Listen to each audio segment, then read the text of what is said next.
Hi, everybody. I would like to thank you all for coming. Let's say this. I'm relatively excited to share with you the progress we've made. I'm pretty happy to say that I feel we're able to take in some of your feedback from last time, and we've actually made some pretty good changes to the project. And the progress we've made with the assistance of a handful of players who were willing to hop on and do some early testing has left me with the belief that we should still be able to deliver on the end of August timeframe for this project. But let me fill you in on what's going on. I'll tell you that Newman is going to do a presentation and give you some updates on the details of the testing we've been doing. But for now, I just want to say a couple big topics. For me, number one was when we did a meeting like this a couple weeks back, we had a pretty intensive conversation about armor. People saying, why do we have armor? Why there's all these different kinds of resistances now? It's confusing to figure out which hull is better for a given use. So we took that to heart, and we actually have decided to remove armor from the project entirely. So what does that mean? It means that your previous understandings of how hull resistances and AUG mods work are just not getting changed around at all. That doesn't mean hull resistances themselves won't change. So I think that we'll go into a little detail of exactly how things look without armor. But let me maybe pause and just throw out there the big goals of the project. I'm also going to put them in this chat, because people have been asking, what's the point of this project? Why are we turning everything upside down? So, big goals. Number one is healing efficiency is now 100% in all cases. This is something that really got the project going. We feel strongly about this. We feel that having, 1,000% healing efficiency produced so much extra shields out of nowhere. It was making healing so important and washing out every other kind of mitigation. So healing efficiency being 100% in all cases is really important, and that's one of the main driving forces of the project. Here's another important goal. Shield banks are increased, so you do not need to keep constantly healing the tank, or else you'll wipe. That's something that we've been balancing for. Another aspect of that, shield regeneration rates are increased even beyond that bonus in order to let the tank themselves have part of their mitigation be just based on the fact that they have more shield regen. So those two changes kind of go together. Hull resistance no longer creeps up with tech. This one we had to think a little bit about how we wanted to do this, and armor was the original idea. But the basic idea here is we don't want your ships to get better in terms of their innate resistances as you tech them up. The reason we don't want this is that it has a compounding effect. Not only are you tankier to incoming damage, you effectively receive more heals that way, since each point of healing is worth more versus the damage that you would be taking. So it just produces this other scaling effect that makes it really hard for us to release a new tech level without just blowing everything out of the water. So this is one of our main project goals. Speaking of hull resistances, we want to make them more uniform. For those of you who, like me, played back in the day, like 2005, 2006, you remember the days of the Porpoise and the Iser being, and even the Death Striker for that matter, ships that were on the whole relatively resistant, but had one or two vulnerabilities. We want to return to those days. So damage types feel a little bit more important. Instead of, at the moment, you just use maybe there's a little bit of a choice for damage type, but you really just use your best weapon for the most part. So we want to return to those days. And I'll talk a little bit about how we've accomplished that. And then this last point, this one I think is probably the most contentious, and it's something that I want to be honest about. It is a little bit of a change that people weren't necessarily asking for, so we need to justify it. We would like Engineer to be a little bit more strongly themed around energy and to be less universally powerful. It's something that we would like to do for the game. I feel that Engineer on live just does everything. It's such a universally powerful character, and I played a lot of NG when I was playing actively. It feels really fun, but it's kind of crowding out the space because it's so good at so many things. And we don't want to stop NG from being able to do those things, but we don't want them to just universally be able to do everything without at least really tuning your setup. So that's kind of the driving force behind the change to drone operations. And it's something we definitely are seeking feedback on. We are not saying that what's on test is set in stone, but our underlying goal is to make the class, while being versatile, have to be a little more fine-tuned for what you're trying to do with it. So to me, those would be the big goals of this project. And being that there's this many goals, it's a big project. But I just thought it'd be good to make sure everyone's on like the same page as to what we're trying to accomplish here.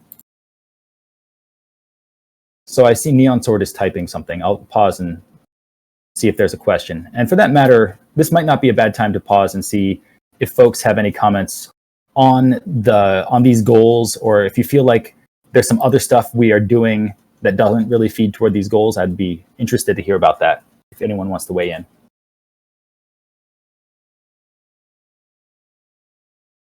Or for that matter, if you would like to hear more clarity on why we feel these are important things to do.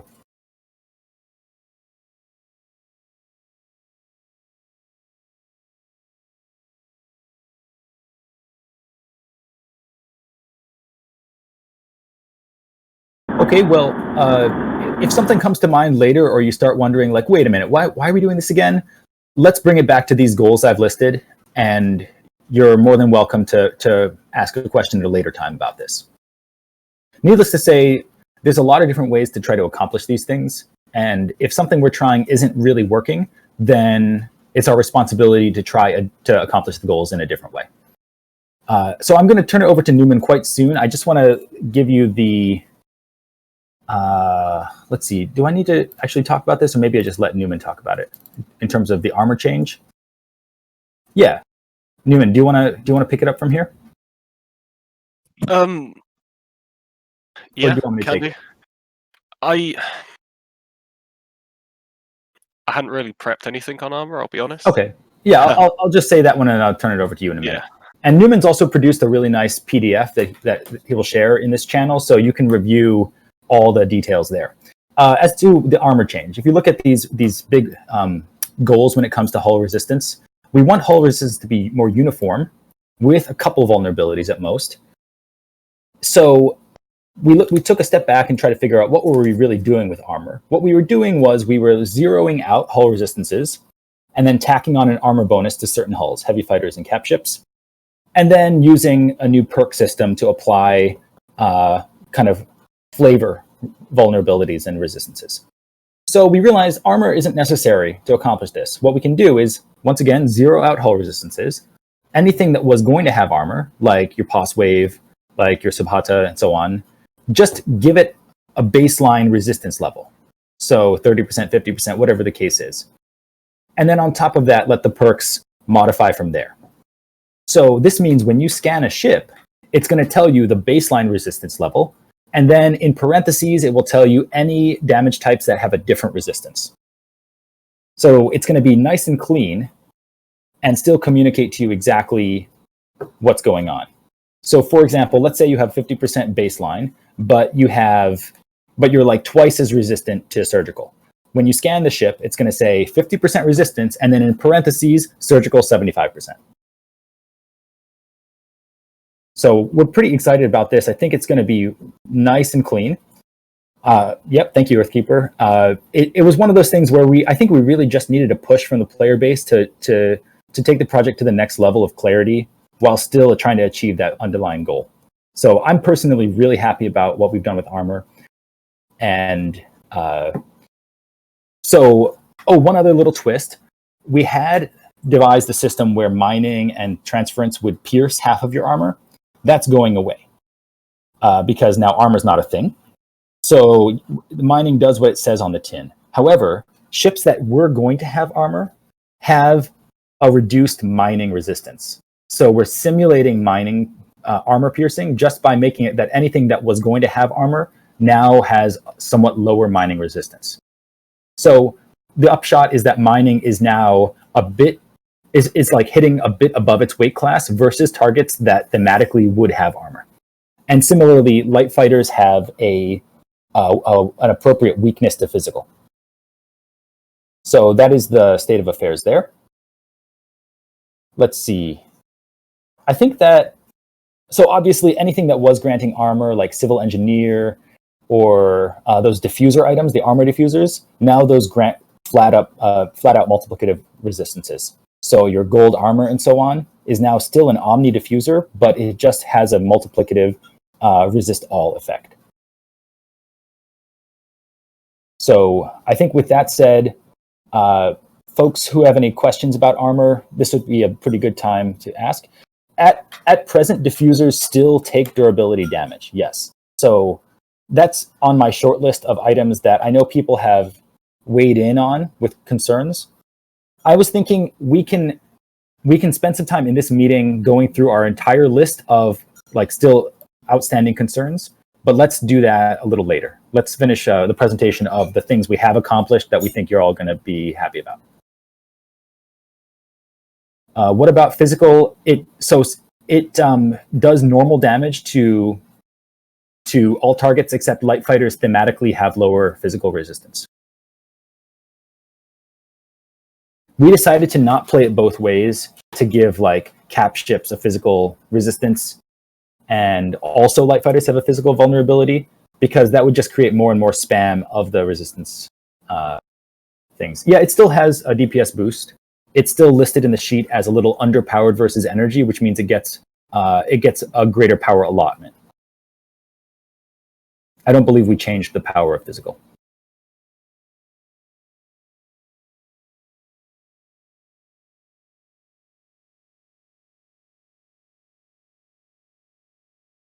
I see a couple more questions, so I'm going to let them come through. While they're coming through, if anyone has a question in voice comm, just let yourself be known.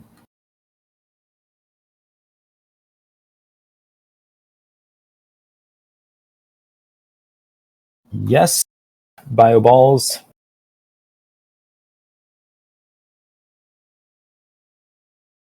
As to the specific changes, I mean, if it's a player ship, I believe we've gone through and applied resistances universally to all the hulls.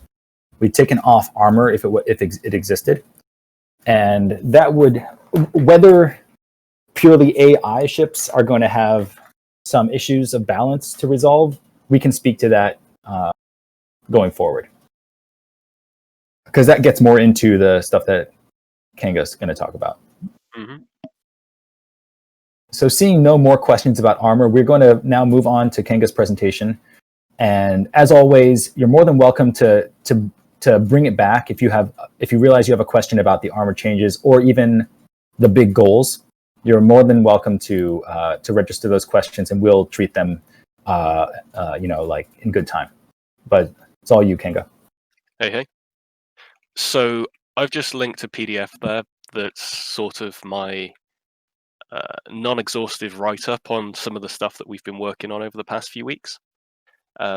Really trying to drill down on how we want players and bosses to interact with each other, and how that compares to Liberty.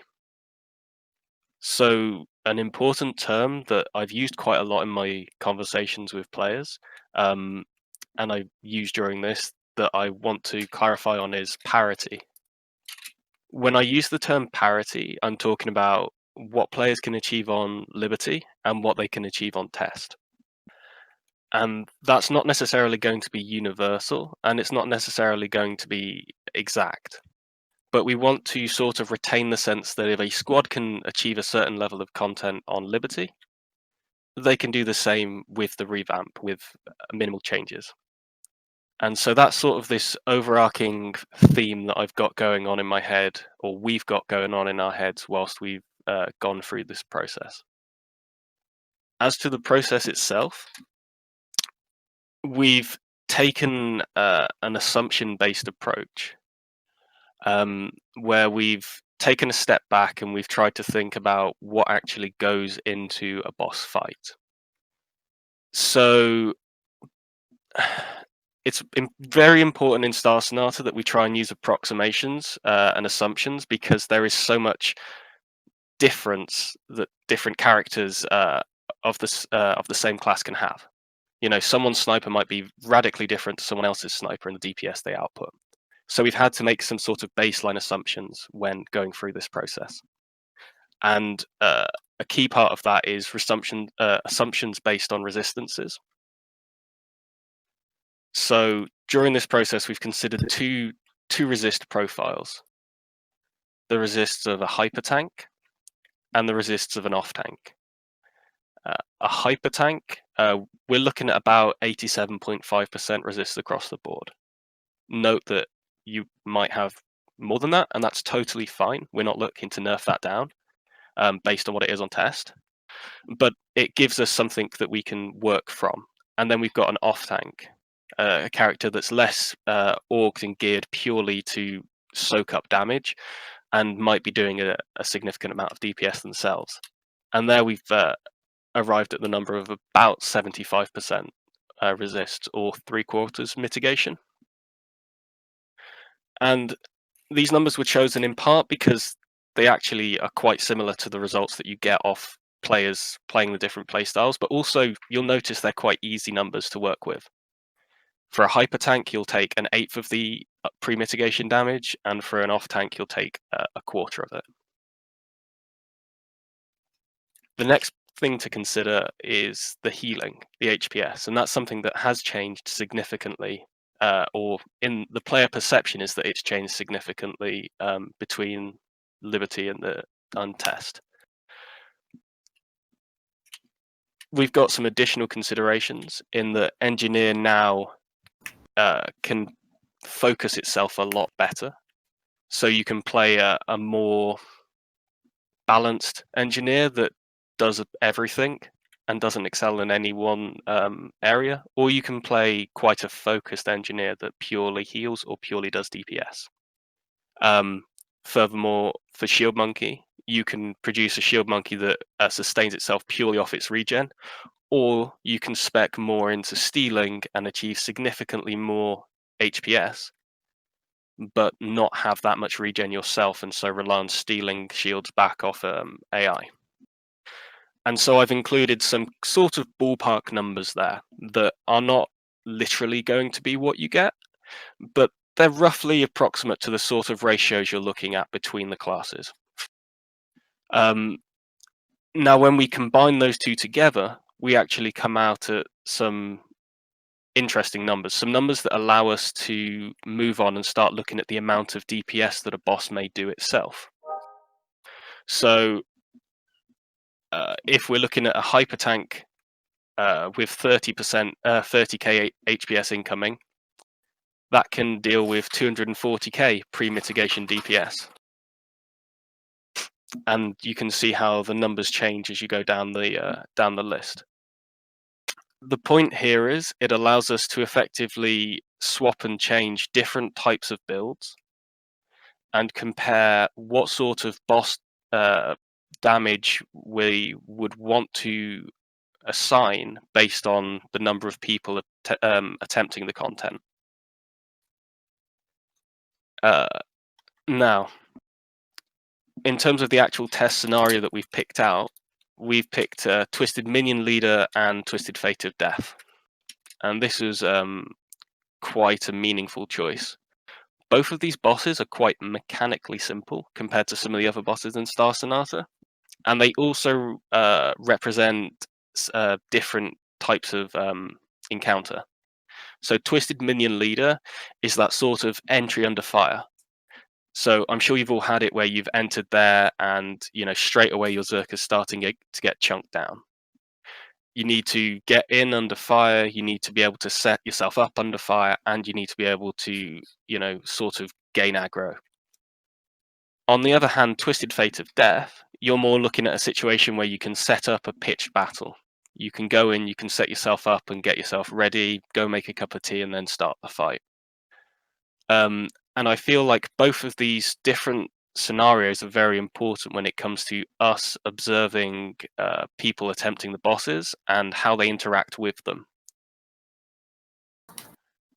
So quite a few different players have attempted this.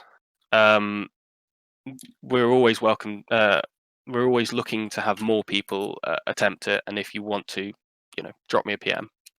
But we've made some pretty significant changes based off the testing so far, and there's a non-exhaustive exhaustive list of it within the document. But one of the first changes that was made was to do with drone elect cost. So previously, you might have noticed we had a 50-50 upfront and charge cost for drones. So if it needed 100k elect total, 50k would be upfront and 50k would be taken over the period of charging. That was found to be too inhibitive to the player. And most players, even if they used a plus energy bank org, were struggling to lay a full set of drones, which you can imagine is quite problematic during the Twisted Minion Leader fight. Whereas something that won't necessarily be as much of an issue in the Twisted Fate of Death fight. So that just there demonstrates how different types of testing scenario can show different flaws. So we've made a change from 50-50 to a 25-75 ratio. So you're only using a quarter of your elec. You're only spending a quarter of the total charge of the drone up front, and that's a lot more comfortable, while still not being negligible. Another change that was made was to the Twisted Fate of Death select beam. So it's always had the select beam. However, on live, a lot of people don't notice it. And this is because players on live or tanks on live tend to have a lot of passive mods. They tend to have be stacking a significant amount of radioactive mods. And because of the change to radioactive, it's actually become the case that all players are now significantly feeling the effects of the elect beam, whereas previously it was only players who were less well developed who were feeling the effect.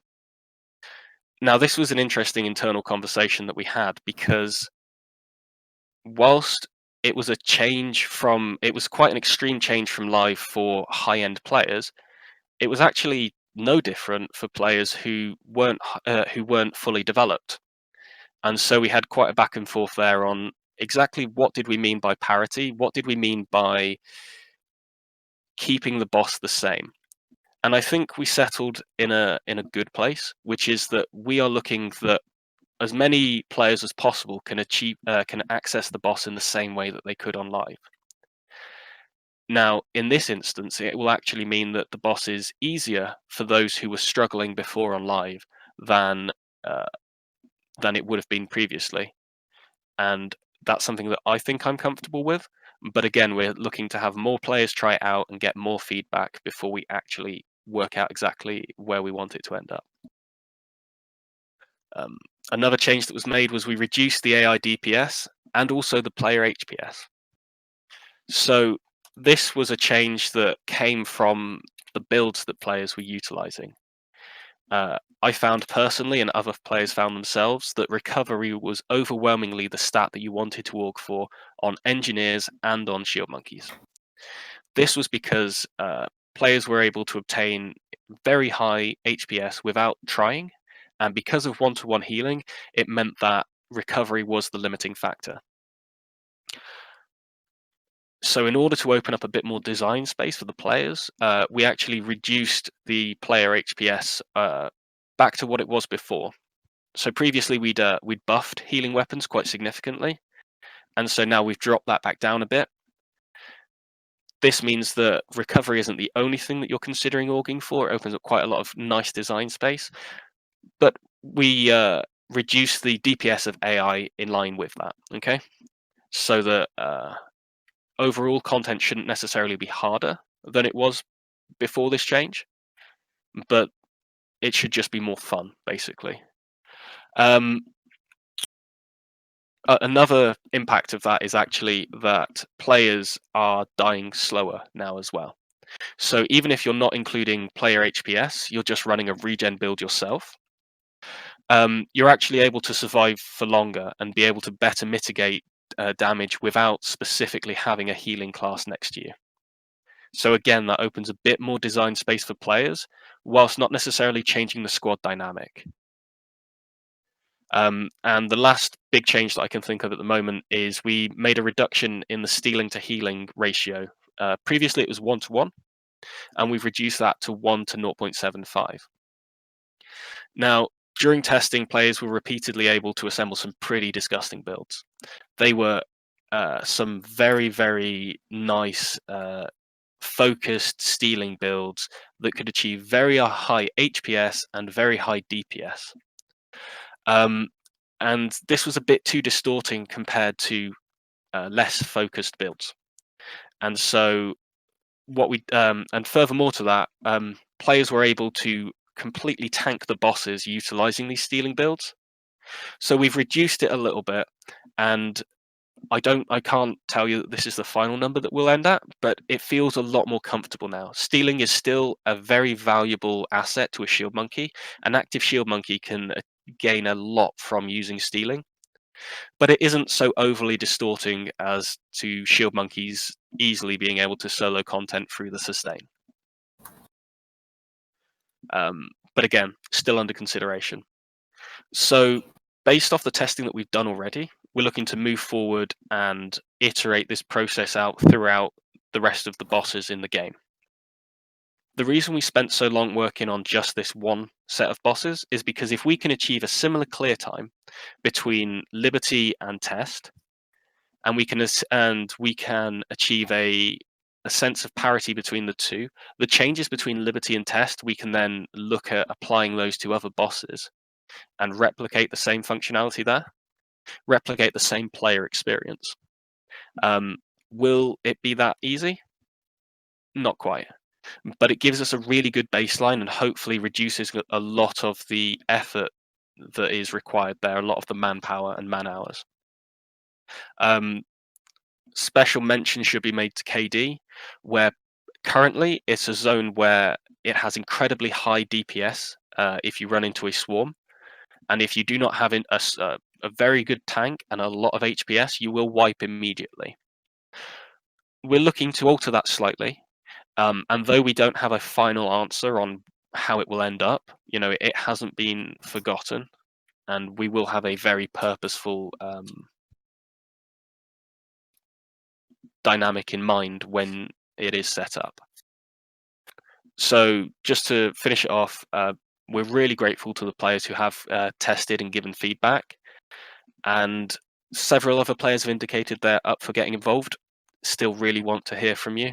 And if anyone else feels like they want to get involved, it doesn't matter whether you do it 10 times a week or your squad can barely manage it.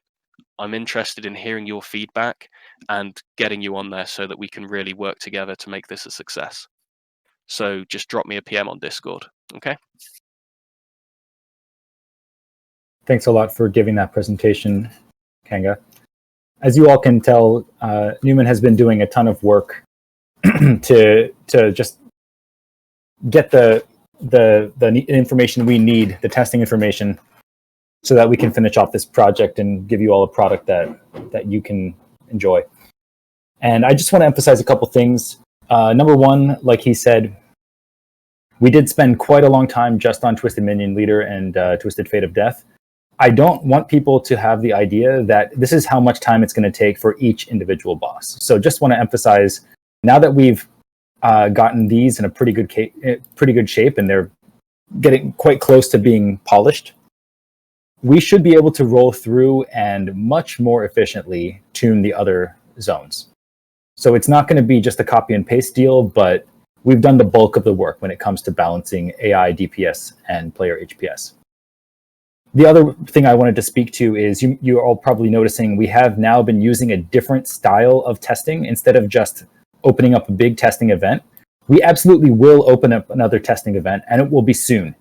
But I just want to make sure it's clear. There's no special preference being given to the individuals who have done this kind of more closed door testing for us. It really is something that we not only are open to have anyone do it, we would love to have more people, anyone who's willing to take a look and do some closed door testing for us.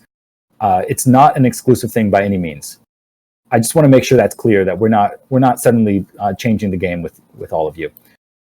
The only reason we are doing this exclusive testing is that we really do need this focused data on Twisted Minion Leader and TFOD, complete with some solid data on the setups that people are using, so that we can make, so that the data we pull in is actually solid and we can make a good decision based on it. So that's why we're not just going into a full like open testing event, but we soon will open that up. It's just we want to get the game into shape so that you all can just get in there and try things out. So, does anyone have questions or comments about what Newman just presented?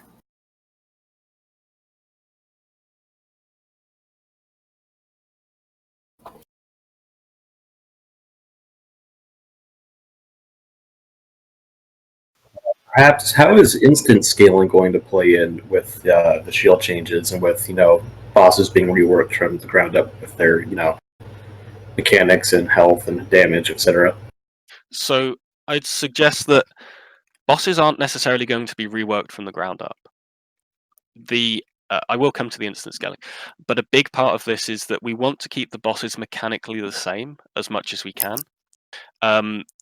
The reason why we're focusing on bosses without mechanics for now is just so we can really drill down those numbers and then explore the mechanics. In terms of instant scaling, a really crucial part of when instant scaling was implemented was that we do not balance around it. Instant scaling is meant to be an extreme activity that players will engage in if they want to push themselves or if they find the content too easy normally. And it's something that different bosses will you'll encounter different abnormalities, with instant scaling. For instance, even earlier today, I was hearing about how Ares under instant scaling, the knockback gets quite extreme because the projectile velocity increases when you increase the instant scaling. Now, that's something that definitely isn't balanced around or specifically intended. It is just a result of this mechanism that we've implemented. Part of the reason why we could implement instant scaling the way we did and as quickly as we did is because we specifically didn't balance around all the different bosses. Now, maybe if we have more time before the end, I would be up for exploring instant scaling a little bit and just seeing how it has changed or not with the changes. But I can't promise that you will be able to accomplish the exact same scaling that you could do on Liberty. There's just too many things are changing to be able to guarantee that level of parity. Yeah, that's definitely understood. Maybe it's a good opportunity to reduce some of the scaling numbers, perhaps, if, bosses will have more shield and whatnot. Yeah. It could go either way, frankly. It's all on the setup and the boss. But at the very least, if you can do the boss at no scaling on live, parity would be us trying to ensure that under the changes, you could still do the boss with a similar squad in a similar amount of time. Yep. Thank you. I feel like we're in that position. Light Fighter Shield Monk. So currently, my personal testing experience of Light Fighter Shield Monk is it will be heavily skewed towards the stealing meta. Because Light Fighter Shield Monks do not benefit from a second shield, they are less able to achieve the type of regen that a support Freighter Shield Monk achieves. And so naturally they tend towards a more stealing focused build. Now, that doesn't mean that you will immediately it's worth going in here and challenging some misconceptions. If you are speccing into stealing a bit, that does not mean that you will have no regen. It also doesn't mean that you will immediately run out of bank the second you start healing up a character. One of the things that we've really moved to is a sort of state similar to sounds weird to say this, but similar to a sort of C1 era meta, where you don't die immediately if you're not being healed. There are many instances where you will be there as a Zerker and you'll be taking damage and your health will be going down, but you don't need that immediate heals. And so the Shield Monkey can go and it can steal itself back up, and then it can heal you for maybe several minutes before needing to go and steal back up, depending on the build. That isn't saying that if you are a light fighter Shield Monk, you have to be stealing focused, but it's just that's the way that it naturally tends towards. Does that sort of answer your question, Bio? Cool.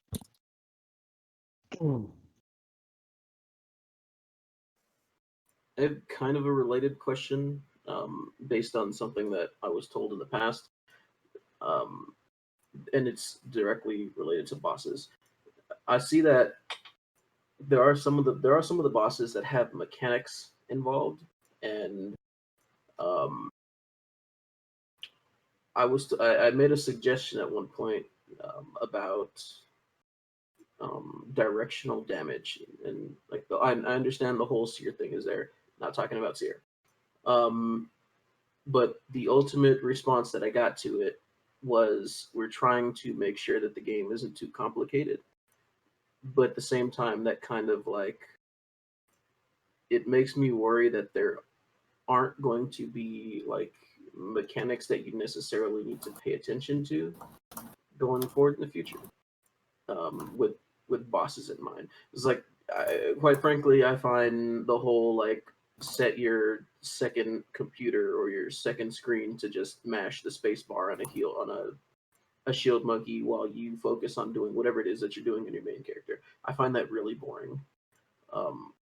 But like going forward, I guess what I'm asking is, will things get more like pay attention to the game, more complicated, more complex, more focused and engaging? Yes. Yes is the short answer.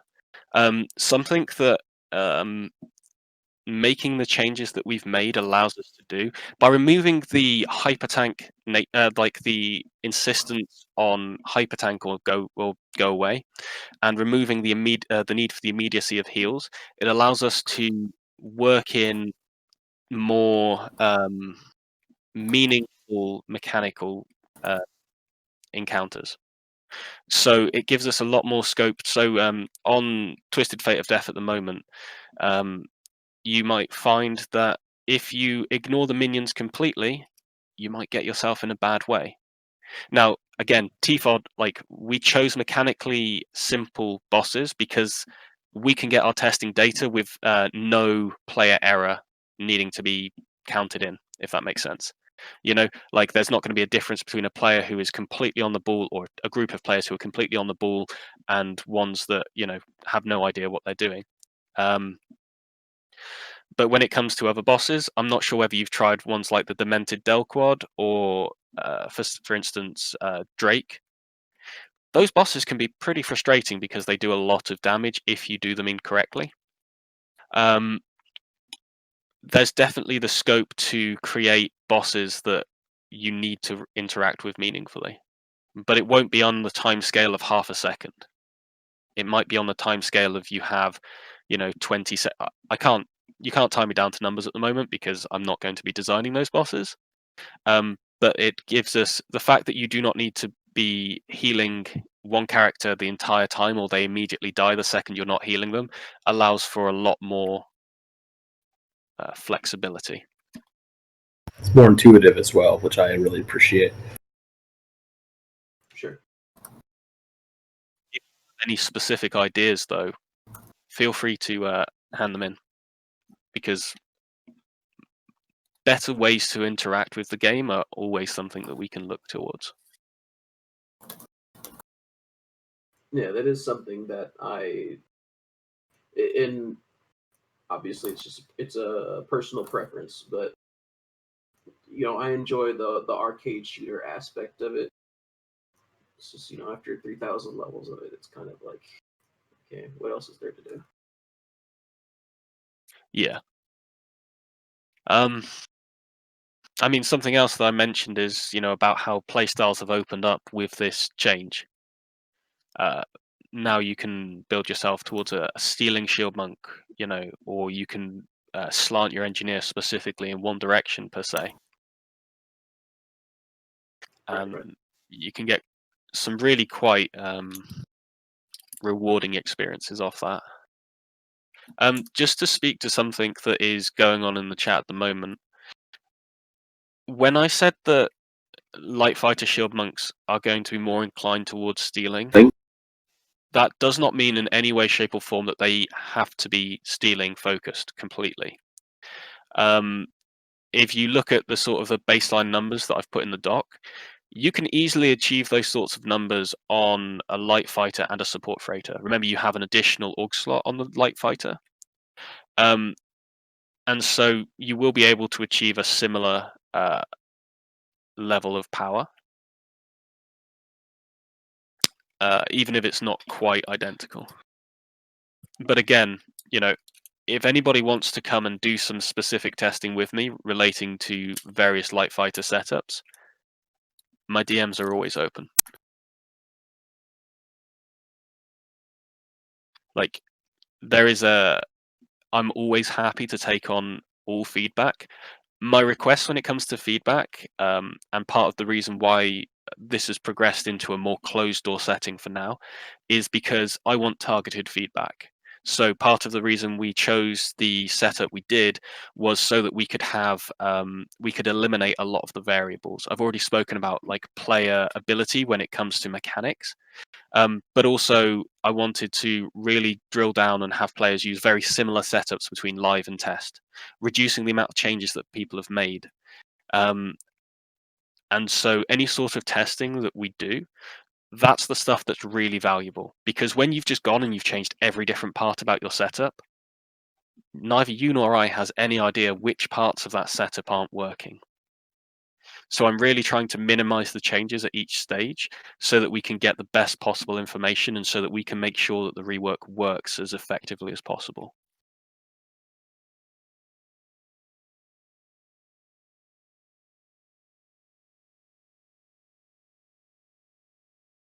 These are good questions about light fighter shield monk. That's something, especially if you have put a lot of time and resources into a light fighter shield monk, we would be delighted to see some targeted testing data that you could provide for us to get a sense of whether it is balanced to our satisfaction and yours.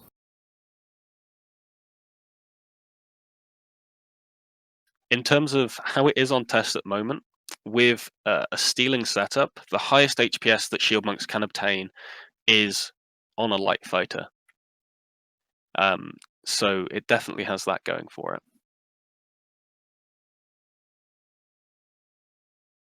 Is that the highest HPS or the highest sustainable HPS?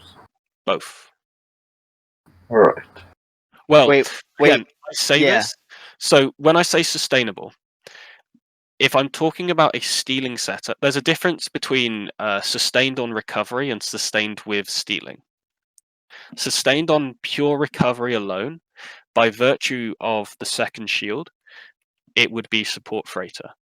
However, even though that predominantly what the balance testing that we've done has been based off recovery sustained setups, the ability of stealing setups to massively surpass that in HPS is quite apparent.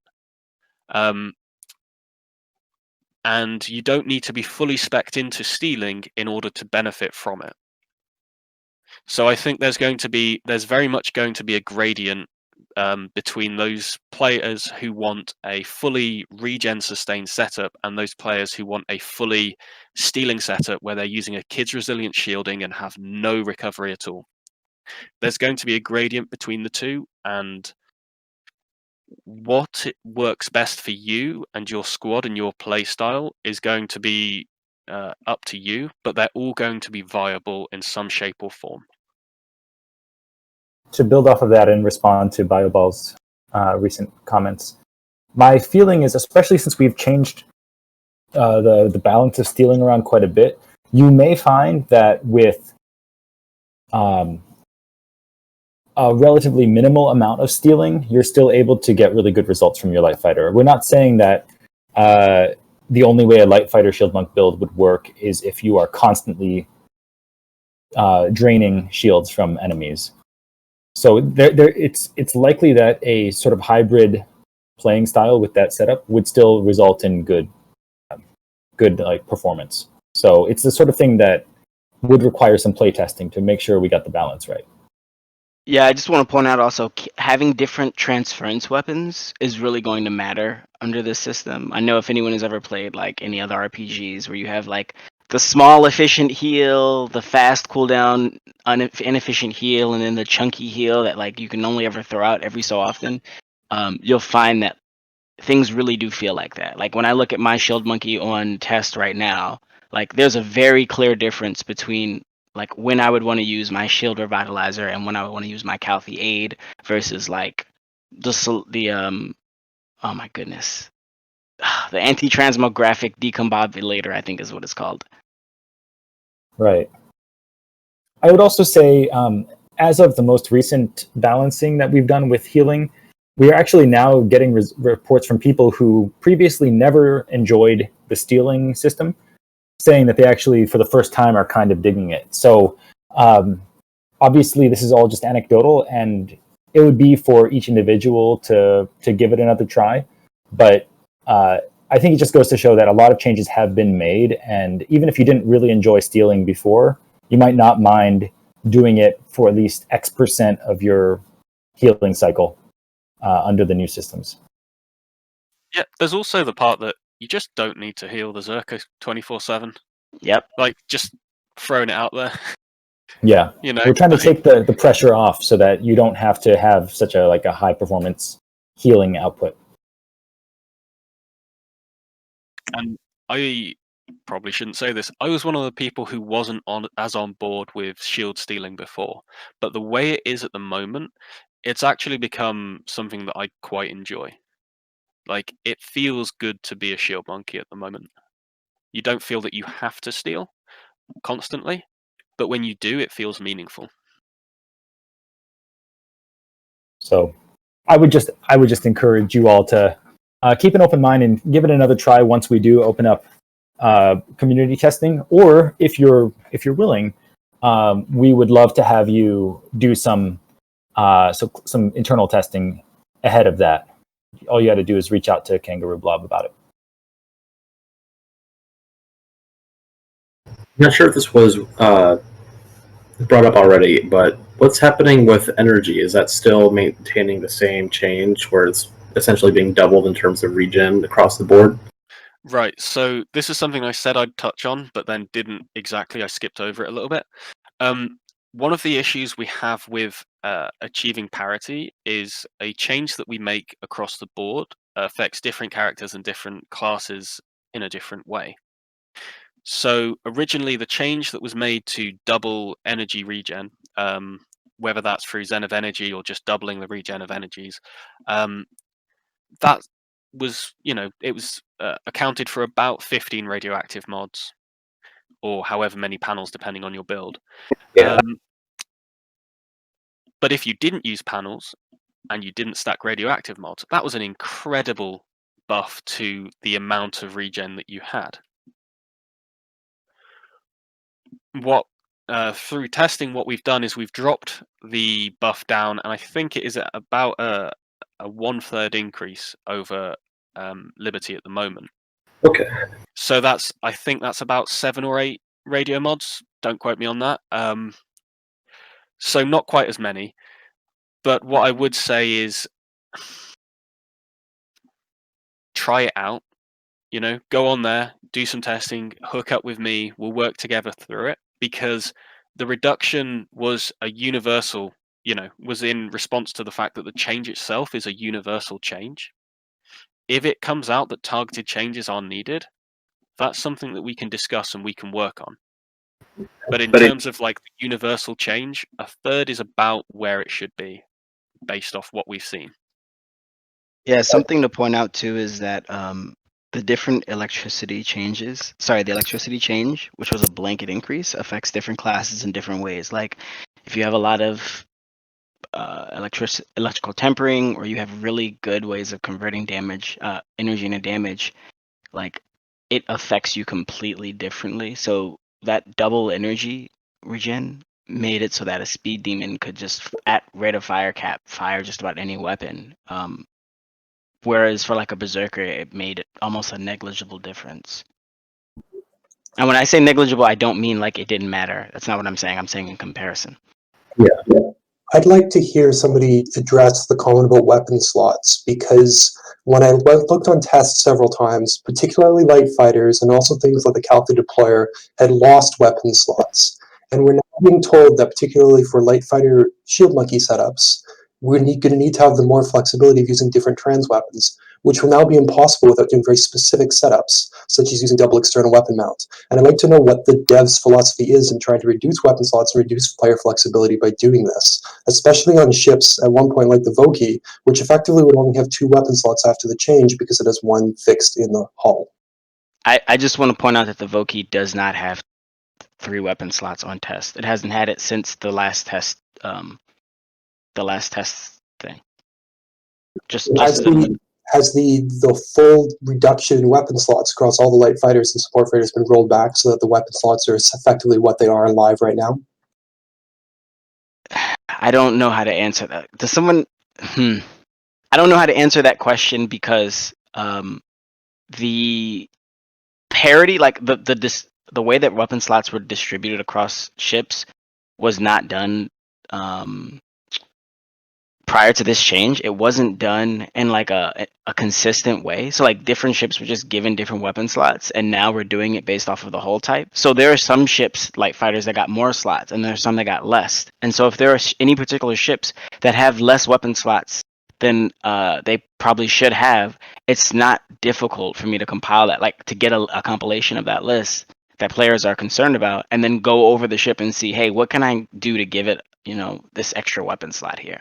But in general, like there was no concerted effort to like, hey, we're gonna nerf the weapon slots that ships have across the board. That wasn't like the intended outcome. And if there's anything in particular that you're like, if there are ships that you think, and I'm assuming they're at Tech 22, but if there are ships that you think, hey, like this has less weapon slots than it should based on what's on live, like just give me a list of them when we open this stuff up. The second thing I wanted to say is that I wasn't saying that light fighter shield monkey should carry around 5 or 6 like different transferences. Just more so saying like I have 2 on my shield monkey on test, and having 2 different ones was helpful because you can choose whether or not to be efficient or not efficient. It's good to hear that was not an intentional change, and I'll be happy to note things when the test event opens up, things I'm concerned with particularly. Yeah, so when I say not intentional, I mean we are setting everything to a baseline standard, and there's no there was not a decision to say, oh, this ship has too many weapon slots, let's lower this ship's weapon slots. That wasn't how this went down at all. We didn't target anything and say, hey, we want to nerf their slots. It's more that the number of slots is now something that the balance formula pays attention to. Is that right, Hober? Yes, like weapon slots are very valuable, and in the past that wasn't accounted for. Now that is being accounted for, and so if a ship has a bunch of weapon slots, it has to allocate some of the power for that. So I don't mind putting weapon slots back on things. Just know that like there's a power allocation for having weapon slots. And we can have a look at it and figure out what the options are for putting a slot back on a ship that used to have an extra slot. See whether that works out for player setups. Overall, it's important for this to actually be paid attention to in the power formula, because otherwise, it's very hard to stop content devs from just putting like way too many slots on weapons. I mean, obviously we can try to pay attention and catch that, but really that is something that should factor into the overall power of the hull. So now it does. Will this be revised when the mod rework hits? I don't think we have any. Go ahead. Sorry, that was something else that I was going to bring up, was that the reason, if we're honest with ourselves, the reason why we want so many weapon slots on our ships is not so that we can carry an extra shield trans. It's so that we can stack our Evil SI radio or Evil SI mods. And that is not something that is going to be necessarily what we want going into the future. So, I mean, I can't speak to whether it will be revised in the future, but I can give you a direct answer. The moment we're done with healing revamp is the moment that I'm going to start working on combat focused stuff. Like, so when I say working on it, that doesn't mean that I myself am going to do everything. It means I'm going to start thinking about like what balls need to get rolling in order to make this like a thing, because this is a project that I'm going to be working really closely with Jeff on. And so I don't think you're going to need to carry around 20 different weapons for very long, right? I don't see this project taking anywhere near the time that we took for the healing revamp. yeah, everything else. Part of the reason why we're putting so much time into this at the moment is because we do not want to remake changes once when the other focuses are being looked at. Part of the reason why we are looking at parity as a concept and looking at the way that things interact and looking at what our overarching goals are going forward is so that the changes that are made at the moment are changes that will be future proof. Okay. It doesn't really give you the exact answer that you want, I don't think, but it gives you like a future proof answer. This is something that I've kind of brought up a number of times, and I'd just like to hear addressed in this meeting specifically. There's a lot of changes that are being discussed, and what you said just now is a very core example where you're making changes that are relying on or are designed around the future change that'll happen when the combat rework occurs. But it ends up in a result that things are a little bit wonky between now and when the mod rework hits or when the combat rework hits. And I don't really understand why it's not all just done at once, so that everything is done as a really big patch. You're doing essentially Star Sonata 3.0 with all the full changes, and then we have a fully working game afterwards, rather than new systems that are designed around something that won't happen for another 4, 6, 12 months when the combat rework hits. Let me jump in and clarify something here. We absolutely agree. It's not fair for us to give you something now because we plan on having it like pay off in 6 months or whoever knows how long. I don't think that this is an example of that. I don't think that the weapon slot discussion right now is an example of this. So really, if you think about how weapon slots will work into the modification rework that we wish to do, the main thing is that weapon slots are going to become less valuable. So why would we then go through and reduce ship weapon slots? See what I'm saying? Like, I absolutely agree in the abstract. It is not fair for us to do a bunch of changes to the game now because we intend for them to pay off in the future with some other rework that's not done yet. And you are right to bring this up and kind of take us to task on that and make us kind of call us to account if we're doing that. But I don't think that this weapon slots thing is an example of that. Can you clarify if you're seeing it differently? My feeling is more just the way things are explained whenever these changes happen from the dev team. Like the description that was just given here is that the weapon slots won't be as important when the mod rework hits. But that means now we still need, for parity, the equivalent number of weapon slots we have. And so having a change is a bit problematic. But I mean, I guess it wasn't only that. It was also discussions about how Zerker tanking was going to work and how hostility changes were going to be happening and various other things like that just made me somewhat nervous about the way this thing is progressing. So Yeah. I've got actually direct answers. I got direct answers for that. So what I'm hearing more so is, why are you changing things for the future when I have to play and pay for the game right now? Is that like, and I'm playing the game as it is right now? Is that what you're saying? It's essentially my entire point. Yeah, I don't want a game that's not functional between now and 6 months from now. Got it. So here's the direct answer to that. When we make changes in the healing revamp to something, we are picking the things that we can do that will result in a more consistent and more engaging game experience right now, while also being compatible with what we're doing in the future. This is why we walked back from doing armor, right? After we did the deliberations, after we saw what it was like on the test server, after we said, hey, we think this could be something that's compatible with what people are doing on live, and so we're going to put it on test, give it a chance, see what happens. And then we realized that it did not fit with what people expected from Stars Not on Live. We decided, hey, we're going to find another way to do it that is compatible with what they're doing on live right now and is also compatible with where we are going to be taking the class in the future. So, well, not the class, but like the entire game. So I'll give you a direct answer to the Berserker thing. We have no interest in devaluing tank Berserkers. We have no interest in devaluing a character who has been designed to only take damage and like do maybe let's say like a fourth or even a fifth of the damage that a normal character like a normal Berserker would do, but instead to do a lot of like hostility. We're not going to like devalue that. When I say devalue, I mean if you want to use a tank Berserker, you can still do so. The way in which you do it may shift a little bit in the future. It may not be the best, meaning like it may not be the absolute best way to do it, but it will be a viable option and a viable way to engage with content going forward. No one here wants to destroy the concept of tank berserkers. That's why we're using like these mitigation numbers that Kenga pointed out. So there is no interest in radically changing the game such that when you log into Star Sonata after this patch hits, the game doesn't even look the same anymore.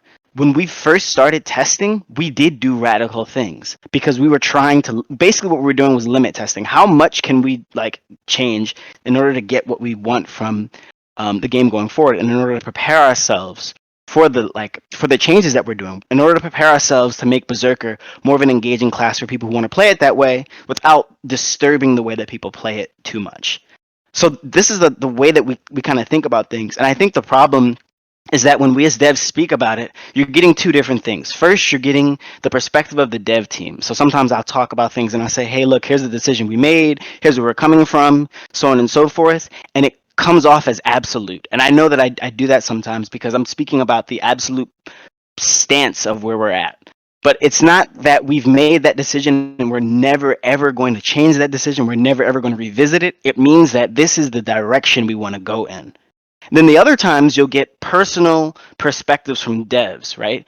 And this is something that is not quite often like it has influence. I'm not going to sit here and say it doesn't. Like the personal perspectives of devs have influence. If it wasn't for that, we wouldn't have gotten rid of the armor as a stat, right? So because of personal perspectives from devs, we've had additions and removals from this healing rework specifically, right? That players have either found, well, yeah, this is great, I'm glad they're doing it, or I'm not too happy about it.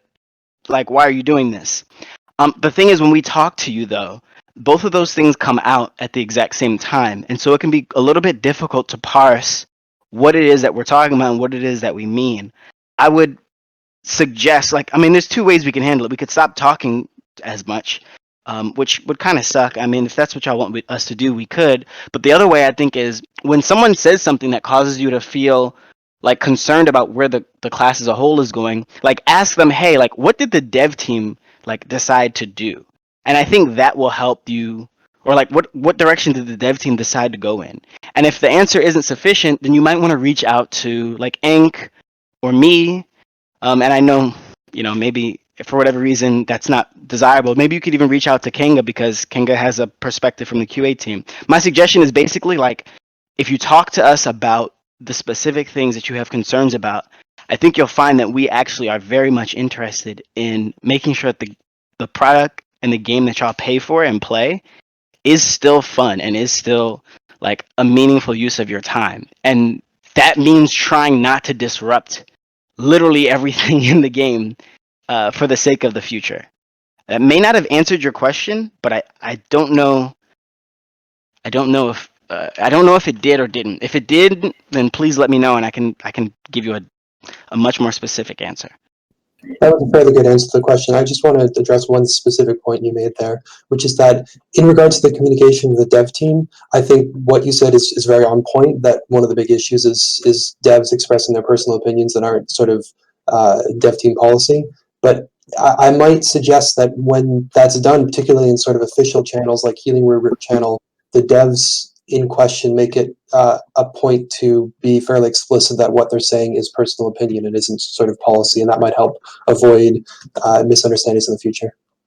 I agree. I agree with you wholeheartedly that when we speak with you and we're not talking about anything that has been internally decided on, we should be clear, like, hey, this is where I'm coming from, or this is where I think what I think about it, like as a person from a personal perspective. Yeah.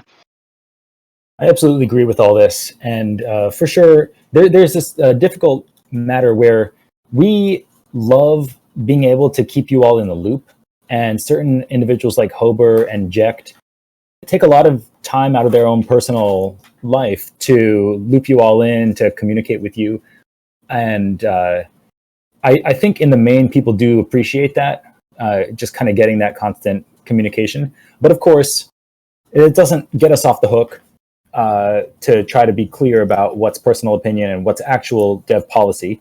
So this is always something that we can try to grow toward. I think kind of what he was getting at is if your current design, you're like treating them as independent releases, and then there's like user-facing stuff that changes in your current one for a future one. It's kind of a smell, you know? You're saying like if we do like why not staggered wait releases until the next release if the point of that change is for a next release? Absolutely. Well, and I think Earthkeeper was bringing up a similar criticism, and my position on that is simple. If you feel we're doing that, you are right to take us to task on it and ask us to explain why we're doing it in that way. At the moment, I believe we aren't doing that the way it looked like early on with the healing revamp. I don't think it's true that the changes we're making right now will only pay off once some other future projects come to fruition. And the way we are trying to ensure that that's not so is this testing that Kenga presented on, making sure that when you get on test, you can do the content you feel you should be able to do based on your experience on Liberty. So to give like some more specific examples, I've heard a lot of people talk about how they will have to reorg every class, regear them all, completely redo them all. The testing that I've been getting players to do, one class is being reorged, that is the engineer. And even in that case, you will find very often that engineers will actually keep several of the orgs that they were using previously. So they might change one of their orgs and then add one additional org. That's not saying every engineer will do that, but at the vast majority of the time, engineers will be able to keep the majority of the orgs they were using before. The drones will still be very good, you know. And then when it comes to Shield Monkey, the other class that's changing significantly, well, I say changing significantly, there might be a benefit from reorging or changing how you are playing slightly, but that's not necessarily something you have to do. Personally, I was able to complete the test run using 4 characters from Liberty. A Zerker, a Sniper, an Engineer, and a Shield Monk. And the only class that was reorged was the Engineer, and that kept 2 of the same orgs. Now I did it again. I did it with the Shield Monkey slightly reorged, and it was a much nicer experience because, I'll be honest, the Shield Monkey I was using a Grand Navigator org before. But you know, yeah, that org was overpowered. but it's also not a high tier org to begin with. It's that thing that these characters that I'm utilizing are not necessarily the best characters in the game, fully pimped out. And I am able to achieve the same level of content that I could before. In fact, personally, I think it was slightly easier. But the point I'm getting at is the Zerker was not touched at all. I mean, this is other than unequipping additional diffusers, you know, things that are fundamental to the change, like you can only have 1 diffuser now. The Zerker didn't reorg, the Sniper didn't reorg, you know, and you will find that for the vast majority of cases, you will not need to touch your other classes at all. We are retaining the same functionality. Can I address the case of Speed Demon then? Because all speed demon setups right now, or the vast majority of higher end ones, rely on 2 ultimate artifacts killing, and that AUG has been reduced in power by, I don't know, something like 30 or 50% on live compared to on test at last check. And I have a strong feeling that this is going to require speed demons particularly to re-AUG their setups, or in general, speed demons are going to lose 20% or 30% of their DPS output, their power output, the high end. And I can't help but feeling that this is sort of an intentional nerf to the speed demon class in general, rather than just a particular pass of the AUG, because it won't really be possible for the same power output to be gained by the class because there's no equivalent augmenter. And I'd like to hear the dev team's input on this as to what their stand on it. I can promise you that it was not a direct, hey, Speed Demon is OP, let's nerf Speed Demon. I swear that that's not what it was. It was literally, hey, we have augmenters that need to be at the level of power that an augmenter of this tech and this rarity should be. And if it's not, then it throws off our understanding of like whether or not augmenters themselves are balanced, right? In order for the drone ops thing to work with engineer, and I mean, in order for the game to work at all, actually, because augmenters are a huge part of it, augmenters need to be roughly like balanced against each other at all tech levels. Because if they're not, then you get distortions on the assumptions that we make and the assumptions that players make about, well, if I have a Tech 22 augmenter that's orange, it should be a little bit better than a Tech 22 augmenter that's blue. If those things are not the case, then we can't we can't rely on it. And right now on live, the Ultimate Art of Fast Killing Augmenter, as an example, and a few others, relative to the difficulty that we have created, like difficulty scaling that we've created, is far and away more powerful than even like of a Zuck Aug, for example. So it was not a targeted, hey, nerf speed demons. It was a targeted, yo, this augmenter is completely out of line. And I take responsibility for that because I'm still here and I was one of the devs that made our Ultimate Art of Fast Killing grossly overpowered years ago. I think like maybe 3 or 4 years ago. And I've regretted that ever since. Sorry, I just like to clarify. I think I kind of misspoke when I said that. My intention wasn't to claim that this was an intentional nerf of the speed demon class. My intention was to state that the effect of that change is that speed demon will be substantially nerfed, and I'm slightly concerned about the idea of doing that without doing a balanced pass of the class themselves, because essentially the effectiveness of the class will be much less at the high end than it was before. And let me actually jump in real quick, okay? Because I have mentioned I am willing to do minor QOL changes to other classes that are still kind of sitting around waiting for a balance pass. And I'm going to add to my own list something for SD as a possible QOL change. I'm not going to guarantee we'll do it, but I'm going to add it to my list for consideration. That would go through with this project. thanks. So let me just also reiterate, the items I have on that list are not something I've taken through the dev proposal process. So this is by no means guarantee we're going to do them, but I will share what's on the list when it's appropriate during this meeting, just so you all know what's currently on my radar as potential changes to make. And you can also chime in with other things you want to have considered.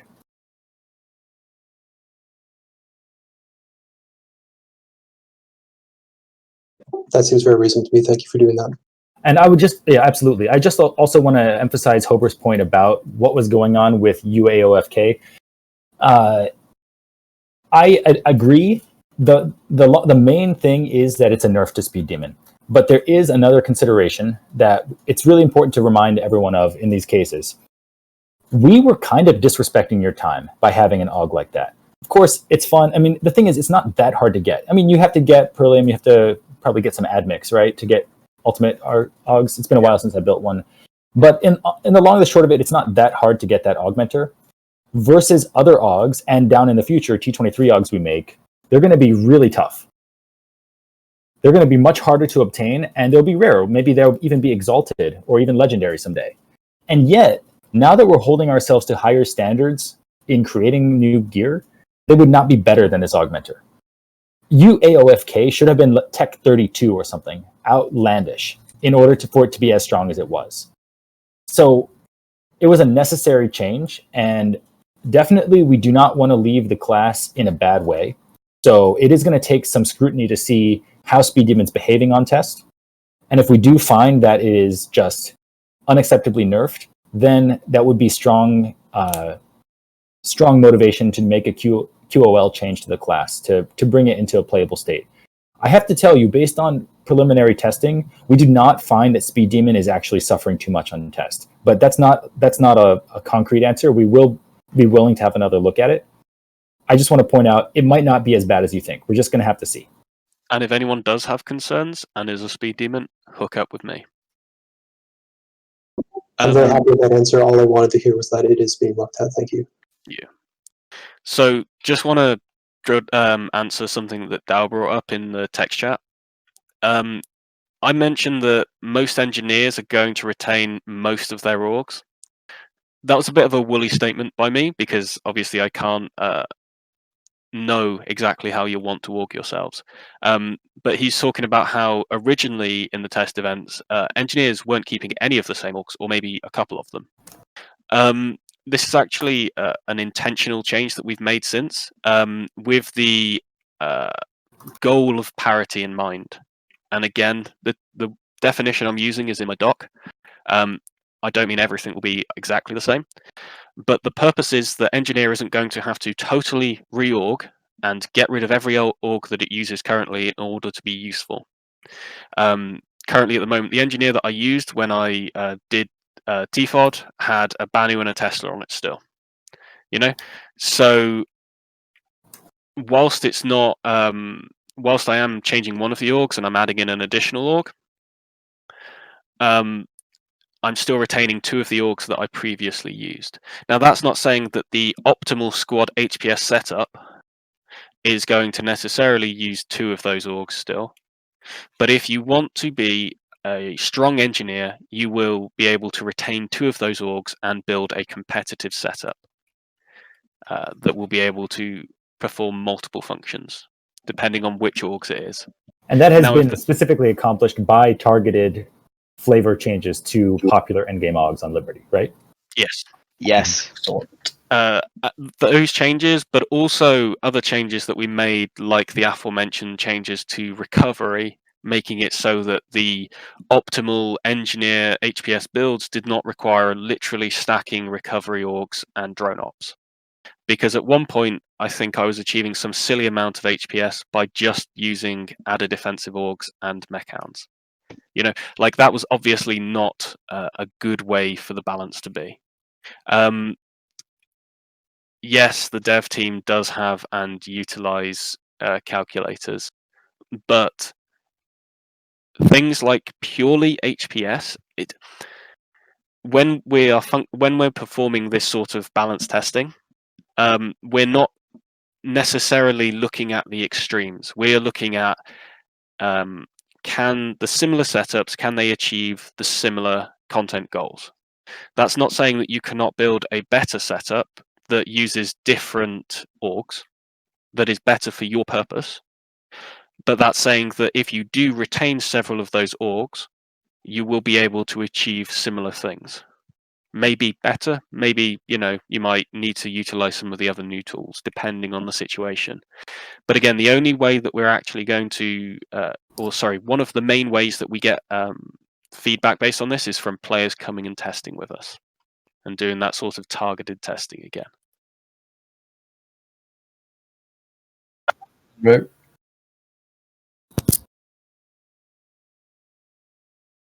Corrupted is asking if we can basically have a standing community testing event. Do you mean like beyond this healing revamp being like beyond this, or are you talking about like just for the duration of this testing? Yeah, well, for now, just for the duration of this testing, it keeps coming out in waves essentially, and either I'll be able to test for an hour or two before I got to go off and do my own thing, and I have some buddies as well that just have messy schedules and can't really try it all that much. So maybe if there's this, I see. You don't. Yeah. You're asking if we can stop locking the event after locking the galaxy. Okay. Can I just talk to? So the reason why it is locked currently is because the testing event is not open to the public. The reason for that is because I'm gathering specific information based on specific criteria, and you going and completely changing your setup and going and attempting Banner King, and then not being able to do it and getting angry is not productive for either of us. Yeah, that's what I'm There saying. will be- Like a politically correct As thing. soon Where, as we're ready, it will be opened up again, and hopefully it will be opened up for a significant amount of time, because it will be in a position where you are all comfortable going on there, utilizing things, and really going ham. Okay. The issue is there's so many different degrees of freedom that we gave players when we just opened it up massively, that most players were going on and they were just trying a load of random new stuff. And honestly, those setups were pretty rubbish. And they weren't really representative, and they weren't useful. So this is why at the moment we're just trying to get people keeping the same stuff as much as possible Okay. and changing as little as possible. So yes, it will be open in the future. In terms of being open in perpetuity, no. I would be very much against that, because it destroys a core aspect of Star Sonata, which is the ability to calculate and theorycraft. You might have success arguing with other devs on it, and I might get overruled on it, but I feel like it's a really crucial part of Star Sonata is that you can't just pick and mix Cover the everything at meta. the time. Yeah. No, I can understand that. So- Maybe just a long duration or something would be great. Would be pretty nice. You bring up So- a really good point about not everybody can access it all the time. So that's a very good point. Yeah, we want to make sure that we are accessible. I mean, straight up, we had a whole conversation a few days ago about accessibility and how we make ourselves available to people who are not what I call the like top end hardcore, right? Like there are always people who are not within that rank, and a lot of them have things that they do other than just you know, respond to feedback and kind of theorycraft. And I'm not saying no one else does. I'm more so saying like there are levels of time investment that are different at for different players. And so we are really thinking about how do we make sure that what we're doing is accessible to those people and that we're getting feedback from those people as well. Just to give some folks on the topic of public testing, my hope is to have testing event 3 occur sometime in the coming week. That's my personal hope. We're going to have to see. I'm going to have to confer with the rest of the team to see if we can make that happen. But that's my personal hope anyway. But just to reiterate what was already said, we don't want to just open it up and let you try stuff, because we are actively doing targeted testing and making changes to the server on the basis of that testing. So if you would go and test some random thing right now, you would unfortunately be wasting your own time, and we wouldn't be able to make use of that invested time to make any actions. I see Warsmith is continuing the discussion on Light Fighter Shield Monkey. I guess where we're landing at the moment is we're just going to have to see how Light Fighter Shield Monkey feels at the moment, or feels once we're ready to go. Since, as you can tell, we have made recently some changes that would affect LF Shield Monkey. It's not our intention to just like squash it into a tiny niche build. So if that has occurred, then that's going to be something that we take a look at. It being more DPS geared towards is not really what's happening. It's just it will be gaining. So it will do, say, pulling numbers out of thin air here, but it might do 3-4 times as much HPS as a fully recovery orged one. But it might need to spend a third of the time stealing. Now you do not need the immediacy of heals in constantly. Yep. And so the balance will end up being that you will be spending an amount of time attacking the boss that will be getting you your recovery, your sustain, and when you heal players, you'll heal them for a significant amount. That sort of balance, that sort of interplay, I would love to have more feedback on. Will all bosses be made somewhat healable? or stealable from? We fixed maybe 1, 2, 3. I would say like maybe 3 or 4 different bugs that were affecting shield stealing in the first 2 iterations. That, quite frankly, we knew about some of them, but we didn't know why they were happening, and so we've got a significant amount of them fixed now. I would say that when you try to fight a boss, just about any boss, you can shield steal from them at a level that is relatively equivalent with the amount of damage that you do against them. So, for example, if your squad is like shooting a boss and it's a really resistant boss, that's basically what you can expect to steal from them in regards to stealing. Alright. And things like the transference vulnerability beam and resistance to damage debuffs on a target, like from the gunner missiles, like all of those things also amplify your shield stealing. I've heard a lot of talk about bosses, in particular, talking about balance of bosses and damage being reduced and things like this. But what about just general AI? I mean, I know that doesn't affect the high-end players so much, but it affects a lot of other people. Healthy Deaths is, I think, the place where we have to be really attentive to. In other spaces, I've actually found that it's just a lot easier to deal with it. You can breathe when you're fighting against like 5 or 10 different AI in a galaxy now in perilous space at a level that you couldn't before. So when we're talking about individual AI, there's 2 kind of parts to that. There's the damage the AI are doing, and then there's the survivability of the AI, their kind of tank and regen. I don't think that the tank of AI is necessarily going to be an issue. They die in a time period where your energy is not necessarily going to matter the majority of the time. And if it turns out there are specific cases where an AI is too tanky, we can look into that and we can work on that. But from playing around, I haven't seen any specific instances of that. When it comes to the actual damage of AI, in general, lower end players are less likely to be running pure bank setups. They're likely to have a bit of regen. And the significant increase to both the shield bank of players and the regen of players has given them, as Hobber says, quite a lot more breathing room. But again, I'm all ears.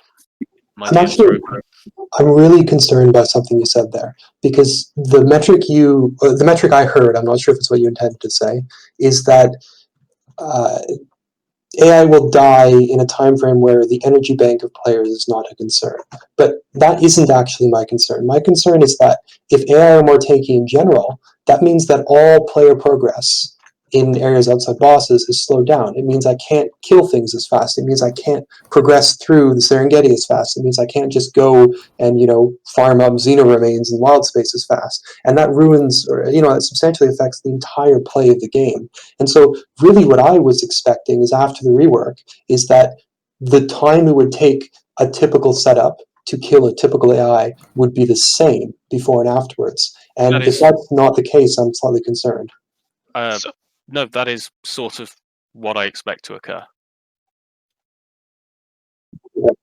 Yeah, so I guess the way to answer you is that depending on how loose you want to be with the word same, this is going to be the case. Now, obviously, if you take 2 seconds to kill something, right, like you might take 3 seconds on test. Not so much because it has 50% more life, but right, if you do 100 damage every hit and something has 210 health, taking an extra hit is having to take an extra hit is going to happen, not because it's like half as strong again, like it's got half as much of its health, but more so because it was made a little stronger. So there may be situations where it might take you a few moments more to kill something, but overall I would say that based on what I've been testing, the Serengeti is not significantly more tanky than it is on live.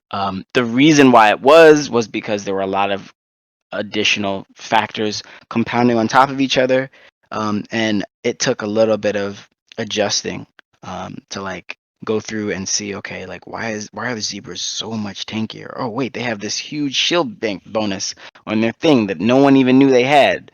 from 20 years, well, not 20, but like 10 years ago. And hey, that doesn't need to be on here now that we've increased the shield bank stuff. So you're going to find that generally, I think most AI are around about the same level of difficulty when it comes to time to kill. There may be some that are a little bit more difficult because they just straight up should be, like cleft claws, right? Like on live, they're disgustingly easy to kill. So that's obviously not okay. And I don't know anyone who would actually like say that cleft claws are at a reasonable level of defensiveness considering what they do and what level they are.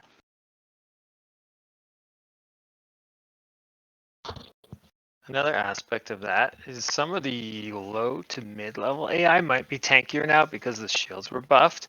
But the thing is, the low to mid-level player is going to be tankier also because the shields were buffed, which means their setups can have more offensive augs than they did before. So that will kind of wash out. Yeah. So that might not affect you as an in-game player going back and like curb stomping lower end content, but like it is a thing to remember. Like we're not trying to make AI like so much more difficult to kill. This is about making it so that you don't instantly die when you fight things. And if you're a higher end player, I don't see why you're not still going to stomp through stuff.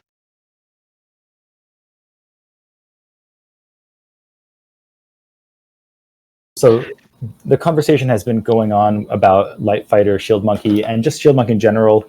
I would say when it comes time, when we have gotten the AI DPS balanced nicely in other boss zones, not just Twisted Minion Leader and TFOD, and it's time to do another testing event, if at that point we're finding that Light Fighter Shield Monk really is pigeonholed in this like strict dealing heavy play style, and we're not able to pull that back much, then we can potentially look at changes to advanced subskills, maybe have an advanced subskill that helps us get that flexibility. There's no sense in us doing that right now, because when we go to test, you may find that it's not as drastic as is feared. But once we see how if there is a drastic like niche meta for Light Fighter Shield Monkey, then at that point is when we are going to start thinking, all right, do we need to create an advanced subskill that addresses this? So that would be on the table once the need is demonstrated. I can make a comment about the Light Fighter Shield Monkey. On live, the Light Fighter Shield Monkey is something like twice as good as a regular Shield Monkey. Maybe not exactly, but that's sort of the order of magnitude. And on test, they are much closer to 1-to-1. So if you're saying preserve Light Fighter Shield Monkey, meaning you want it to be twice as good as a regular Shield Monkey, that's not going to happen. I wouldn't say twice as good. It's just that specialized single target HPS that we quite like. Well, he spent a lot of time mathing it out, and when I looked at what he came up with, it actually is pretty close to twice as good on live when you really push. But you do sacrifice quite a lot for it. Whole space, yeah, you give maybe. up space, and but you know, so what we have on live right now is a Light Fighter Shield Monkey gives up hull, and in exchange they get an extra AUG. And if those AUG stats, I mean, Shield Monkey on live has enough AUG stats that extra AUG is not quite makes you twice as good, but it's in the neighborhood of twice as good. On test, Light Fighter Shield Monkey not only gives up hull space for that extra AUG, but it's giving up the extra energy, which gives you regen. Shield slot, yeah. Yeah, shield slot. So you're not going to be able to make a Light Fighter Shield Monkey that's as good as a regen-based healing. You're just not. Where the Light Fighter Shield Monkey is going to be better at is number 1, burst healing, and number 2, stealing. Because that extra AUG is going to give you trans efficiency, and it's going to give you trans pow and damage and firing. But the meta on test is that in general you have a lot of trans power, and so the limiting factor in a long fight is going to be your ability to create or steal or get shields from somewhere. Yeah. So whilst we're balancing around, predominantly balancing around setups that are not heavy on stealing, if you are stealing, you will achieve a lot more. whether you are in a support freighter or a light fighter, sorry. Now the amount more is still in flux, but that is an intentional part of this, is that if you are actively playing your shield monkey, then through stealing and healing combined, you will achieve more HPS over time. I mean, I made a lot of shield monkey setups, and what I found was you could make a viable setup in either hull type, but in a support freighter, it seemed to me that the regen-based setup is stronger, and in the light fighter, the stealing-based setup is stronger. But even if you make a regen-based setup in support freighter, you're not, because of the shield banks and the increase to transpow, you just don't need to be healing all the time. So what do you do when you're not healing? Well, you steal. Even if your stealing kind of sucks, you still do it unless you're lazy. Does 2 KRS's stack on a support freighter? Yes. Awesome. Yeah, but they stack in regular Augmath way. They don't each multiply. But if you want to forgo all of your recovery in order to achieve more stealing and HPS, then that is something that you can do. Yeah. So Which I've actually done that, and it works quite nicely. one thing I played around with is light fighter shield monkeys that are just 100% stealing. They don't even have any regen, right? They're just total offense aggro. And what I found is that probably wasn't as strong as a hybrid, just because you're throwing away the class bonuses to regen. So what I found probably the strongest is a hybrid light fighter that's mostly about stealing, but you're still also regenning. I mean, for example, on a support freighter, you could have 30k regen and do 30k HPS, or you could reorg slightly and get like 25k regen and 50k HPS, and you could sustain that via stealing quite nicely. And so, like, the difference doesn't really matter because you don't have to be healing the Zerker constantly.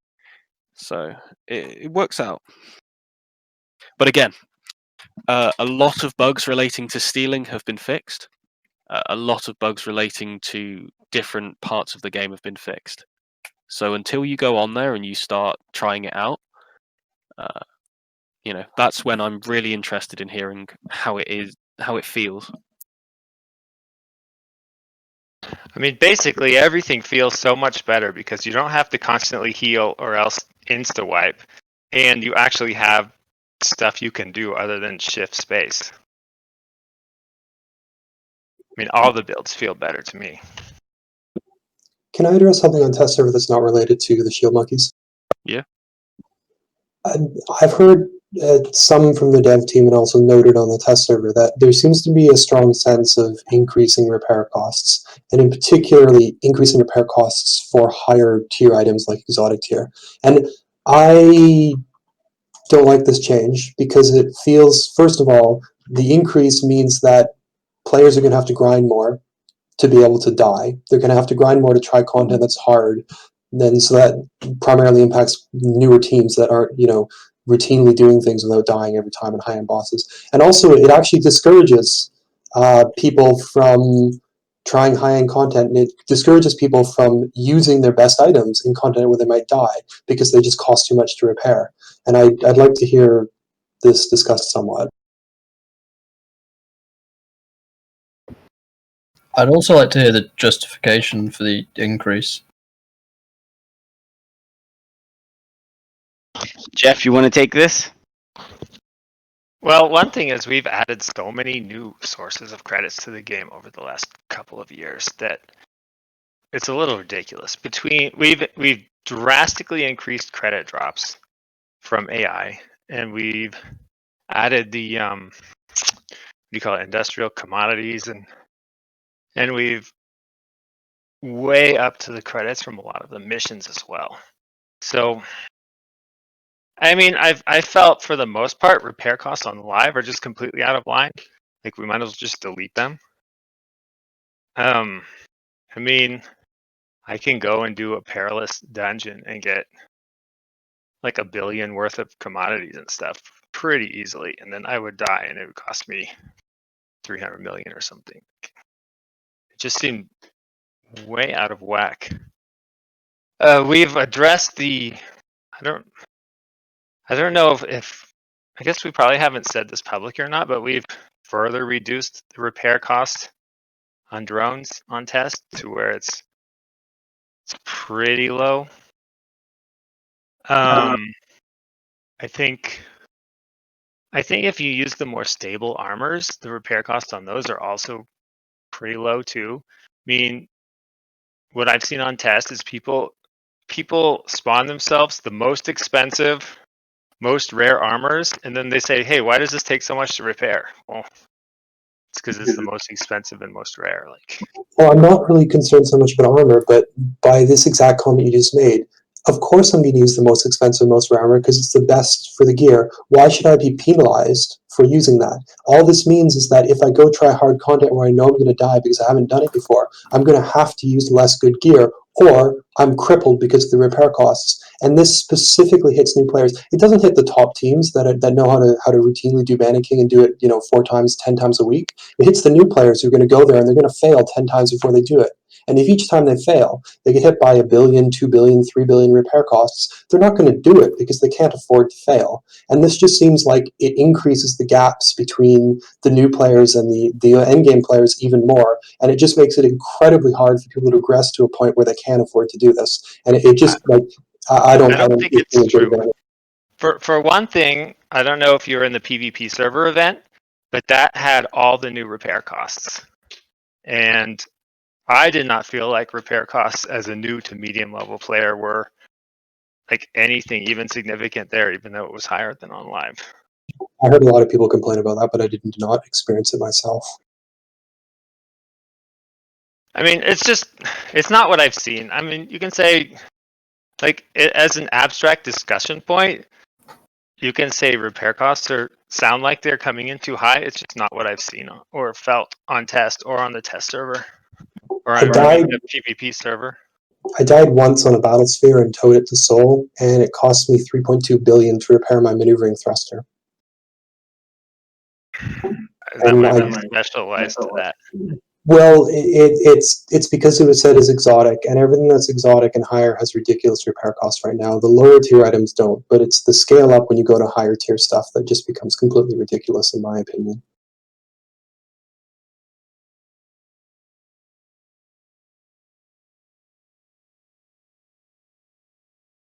I mean, 3 billion for a death definitely would be on the high side, to say the least. So I'm just going to take down a note to have a look at that engine and see what's going on with it. It might not be the case that it even is like that anymore on test. That problem might have already been resolved.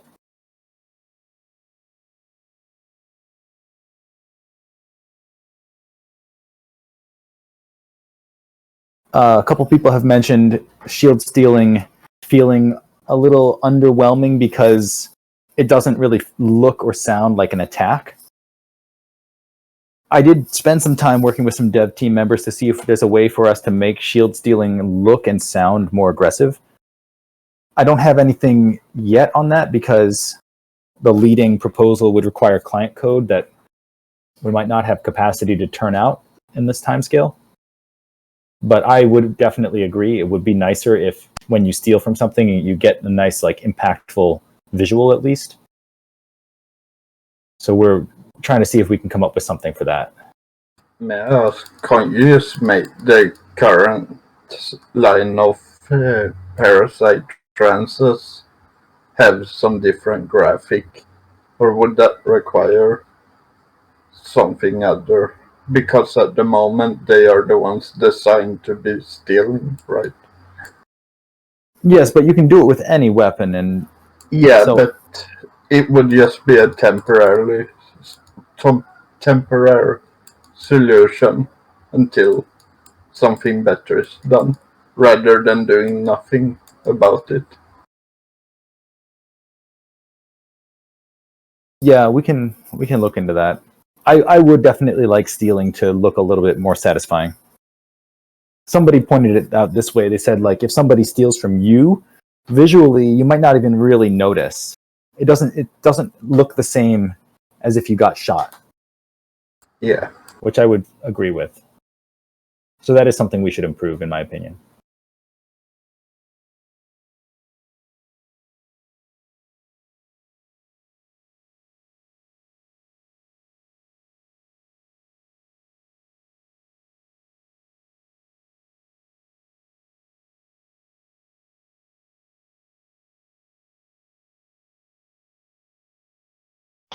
So, Rengas, to answer your question, I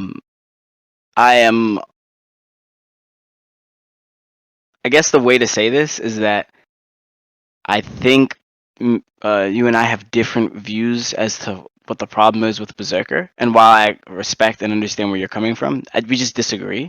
I think that it's quite possible that we could see some changes to Berserker that you would find like positive and that you would be happy with, while also getting some changes that I would be happy with too.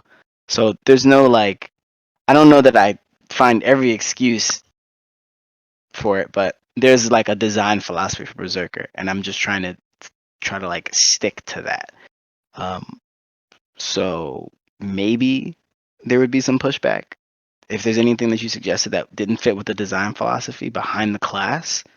But in general, I'm not against making it so that Berserker can make up some of the difference. I mean, there's some things that I've wanted to do and advocated for internally that, you know, are kind of radically different than they are on live, and I'm not going to speak about them, but I'm just wanting to say, like, I'm not about keeping the class as it is on live right now. Like, I think there are some pretty cool things we can do to make it more fun for people and more interesting and useful and efficient. Well, not efficient, but yeah. Question: what's the general benchmark for like a Tech 20 radio mod for the flat regen? Does anyone have an idea of ballpark? Let me log and check. Jeff probably knows because you set the flat rate or something that they use by. Yeah, they're changing it to like a flat rate instead of a percentage, right? So Yeah, I don't know, was it 20? I think it's like 20. I need to double check what the radio Like mods are. 22 was only 16 last time we played. Yeah. So it's 16 per mod for radioactive. I don't think it's flat. I think it's based on the tech of the item. Yeah. Oh, sorry. When I said flat, I meant like there's a flat amount of electricity. Flat that you amount get. based on the Yeah. tech. per mod. So like Tech 15 is 12 right now. Electricity. Okay. Yeah, thank you for that. I just wanted to have like an idea. I should So- be able to find it. Earthkeeper, are there particular pieces of gear that you're finding are very expensive to repair? Weapons have been okay on test servers since there's the hotfix for that. Everything else, particularly exotic gear, becomes extraordinarily difficult on test server. That was from looking at it a few days ago. I don't know if this counts as gear, but bots compared to live.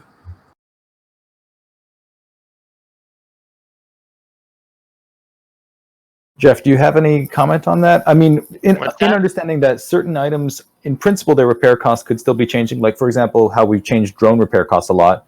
We have this individual Earthkeeper saying that they're finding non-weapon exotic gear to just be really, really expensive to repair. I think that's the change to repair cost we did months ago before the PvP server event.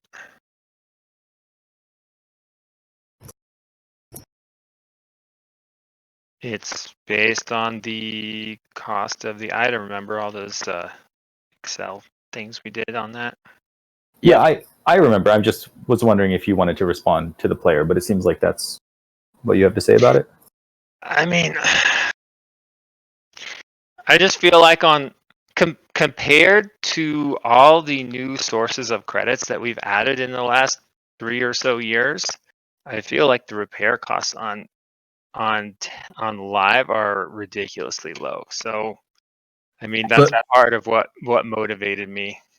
just to go back to the point about adding in ICs, for example, I feel like ICs in particular only benefit a small number of players very well. So I know that some people are doing really, really well with ICs, and then they dominate the market. They've put the effort in, but that's not really something. Just to go back to what Earthkeeper was saying, it's not something that earlier game players are doing. They don't have the resources to put the effort in, or the knowledge to put the effort in to make use of that method. I mean, I don't do ICs either. I'm just from my own experience, I'm looking more at the AI credit drops, the dungeon boss credit drops, and all the Scraps. commodities. Oh, and scrapping too. That's a big one. And all the commodities that drop that you can sell. Yeah, I can just go and do some easy perilous dungeons that I have 0% of dying. I can just like do 2 or 3 of them in a half an hour, and I make billions of credits, which didn't used to be the case 5 years ago.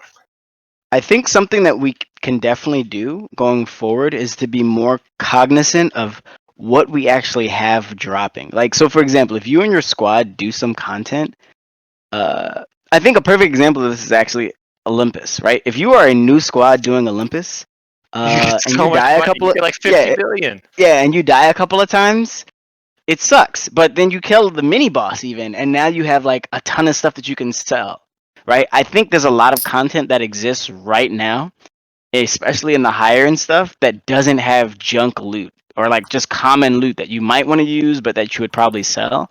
So I think that's something that we can really think about doing, which is like making it so that, yeah, like you die a bunch, but it's okay because when you kill this thing, there's going to be a lot of little different things that you can either sell to someone else who might want them, or sell yourself, or that you view them as like upgrades, because so it's kind of worth it, right? We want it to feel like an investment that is worth it. And if it's currently the case that some of the reach content, like the stretch content, doesn't have things that you can sell, then I would personally be okay with advocating for and designing some stuff that basically exists for you to like either sell or split up between the squad mates, or however you want to engage with it. Does that make sense?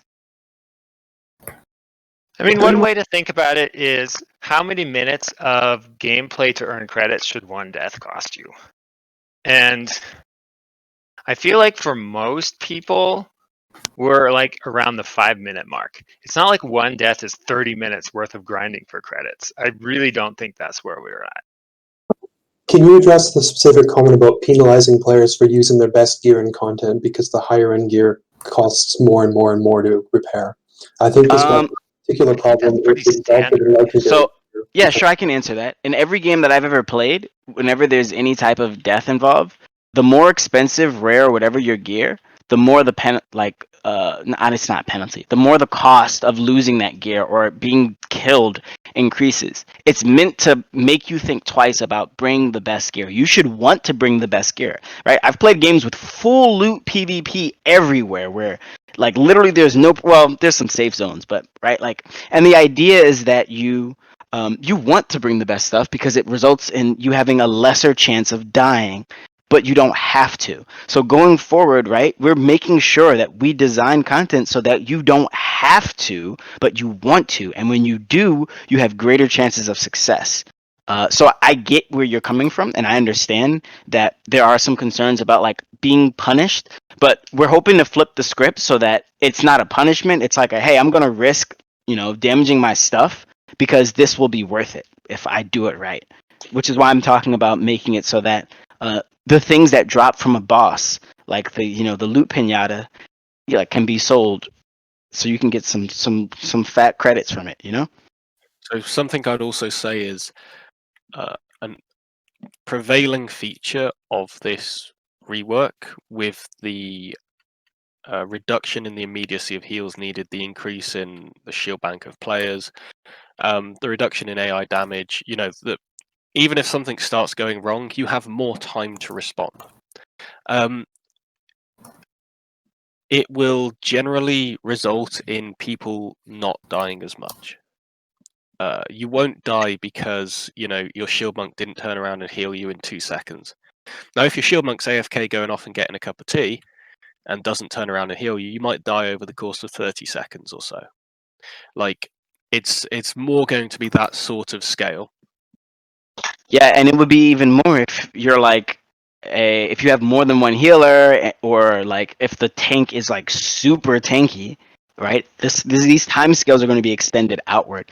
So that's more time to use tweaks. That's to like think about what you're going to do, to switch the beam, to be like, oh well, I'm going to shot block for this character that's being focused, right? Like lots of little things that you kind of could do on live, but you have to have the reflexes of a 16-year-old Overwatch, or what is the other game, Call of Duty or Counter-Strike player. You don't have to have that. We're really, it's a lot more cerebral. Obviously we want you to interact with things and like have to express and display skill, but not as immediately. Okay, Boomer. Oh But my god. I would definitely say that this is the kind of thing that the more people that we have running the gauntlet, the more we can kind of ascertain how different setups, how different kind of compositions are affected by this. Again, as you're all aware, there are a myriad of ways of playing Star Sonata, and this is just opening it up wider in some cases. And so, in order to properly like get everything under our understanding, the more feedback we can get, the better. Aren't there mods that you can get to reduce, or are those going away, that reduce damage when you on death, and then like Yeah, Yeah. my ship's full of them. I'm very unlucky when it comes to Bindermite. All my gear is massively reinforced modded, which means two things: one, it doesn't cost me a lot when I die, and two, I don't get knocked back much. It's great. And there's like the nanotech plating skill as well. Yeah, that they reduces probably. durability.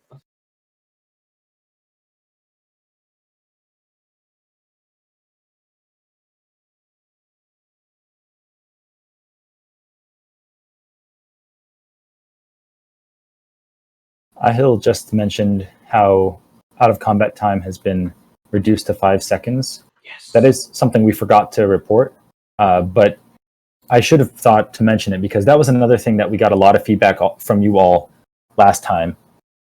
Just overall out of combat, feeling a little out of whack. So we did reduce it to 5 seconds. However, you should know that that timer gets postponed by 30 seconds whenever you warp.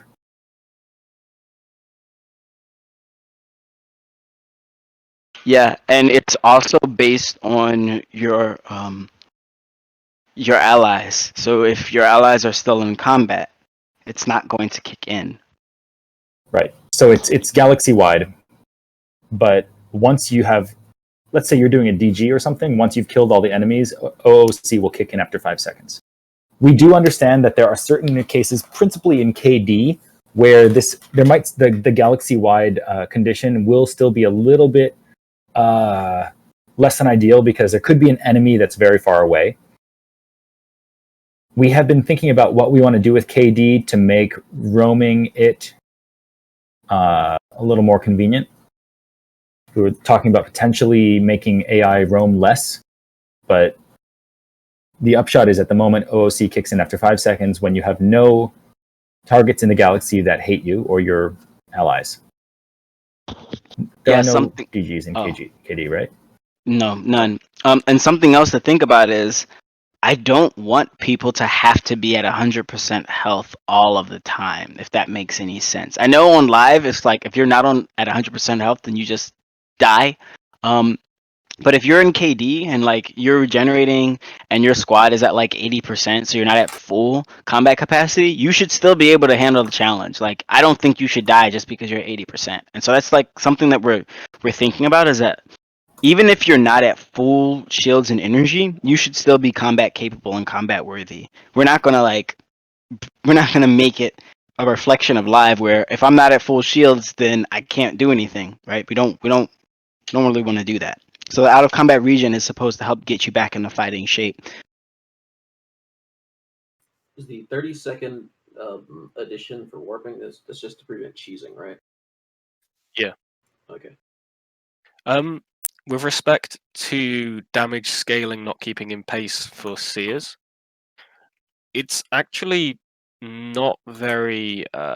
Wait, how to phrase this? The act of one-shotting something from 100 to 0 is not necessarily palatable. Now, I'm not It's not saying really that what you Seer should. is, yeah. I'm not saying that you should never be able to do that.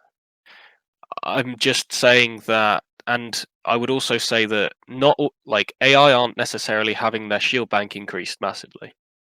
Like, unless those AI are using player gear, you shouldn't really see much of a difference.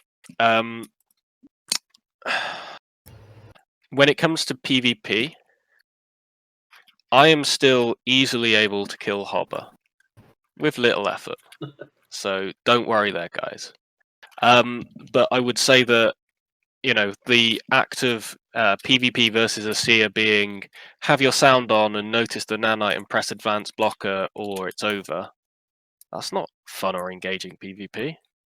I would really argue with anyone who thinks that that is a good state for PvP to be in. In terms of, and this is actually quite a good point talking about PvP. None of this balancing that we're doing at the moment is taking into account PvP. Okay, we are specifically not considering PvP whilst balancing things currently. That doesn't mean that there will be no consideration put towards PvP.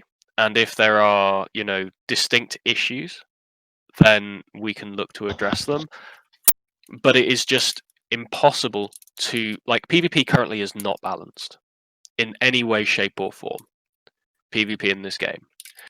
And so, it is impossible to try and attribute a similar balance to PvP now. No. Bio, just because it's in a place where you're happy with it doesn't mean that it is intrinsically balanced. And so it's impossible to replicate that entirely.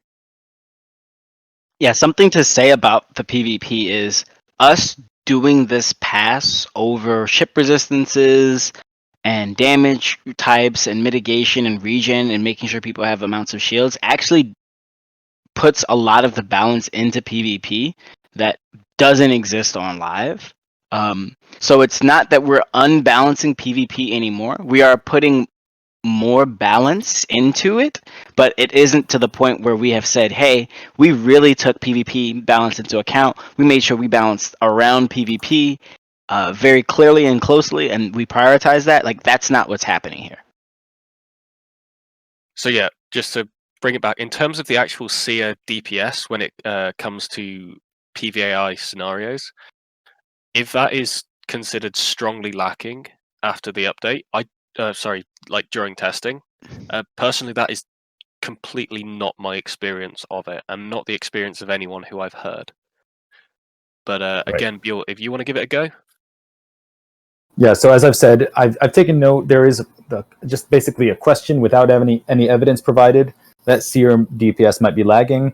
I've taken down this note as a possible thing, but that would only become seriously considered if we started getting evidence of it, which we are absolutely open to receiving evidence on once we open up the testing event.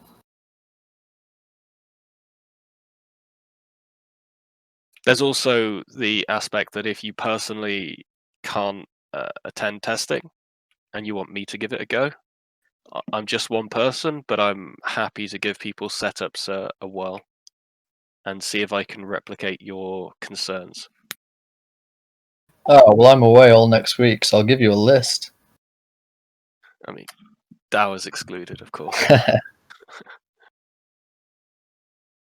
So maybe I'll just post this down here. These are the items that have come to my desk, basically, regarding various classes.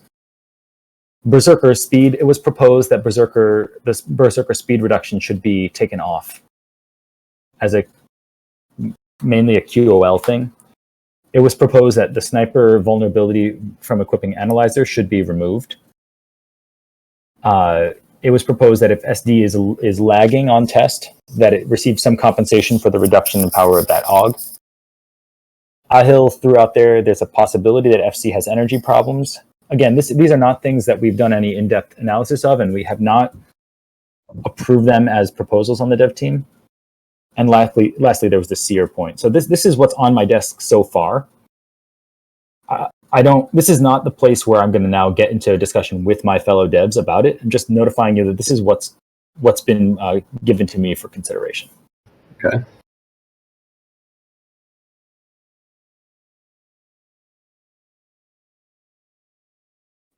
Where have we ended up with the idea of AUG resets for various classes? Everybody is going to get a free and clear AUG reset from in recognition of the changes, just like a normal AUG reset mission would work. Have you considered reorging slaves, for example, and travel ships, potentially?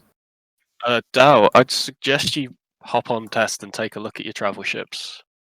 A lot of the complaints relating to industrial freighters have been mitigated. Can I just clarify, you said that basically every character gets one free AUG reset? That is the case at the moment. That is what our intention is. Edge cases of where people have more than one main ship and will have to reorg both of them. So I'm taking down notes right now. There's the consideration multiple main ships, combat and trade bots, and travel ships as the various possible justifications for having more than one free and clear AUG reset. Yeah, like obviously you don't want to go crazy with it, but I just think I've got a fear that I'm going to have to reorg a couple more things than just one ship. We'll discuss it. Thank you. I mean, I think for the most part, existing setups will still work. And where they don't, you could possibly just delete one AUG and put another one. Or the other thing is, we're hoping to come out with Tech 23 soon, so people will be making new ships anyways. I'm just a little concerned about the sense of putting the player base on a treadmill, where we don't get any compensation for the AUG setups being changed. And yes, they might work, but they're no longer optimal. And people who have spent a lot of time making an optimal setup, you come out with just changes to the current AUGs, and then they're forced to re-AUG to be optimal again without letting them do that based on an AUG reset. It feels... I mean, that's the case with any new content. Well, it's not, If when you use the word optimal. When it's new content, that's not so much a problem, because we know there's something new. We're going through, we're getting new content, we're getting something better. But when you're just rebalancing all the current AUGs or the classes, and we're all using the same items just in different configurations, that feels quite unfriendly, personally.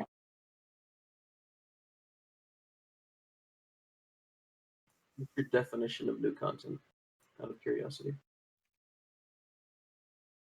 You're very quiet, Kaho.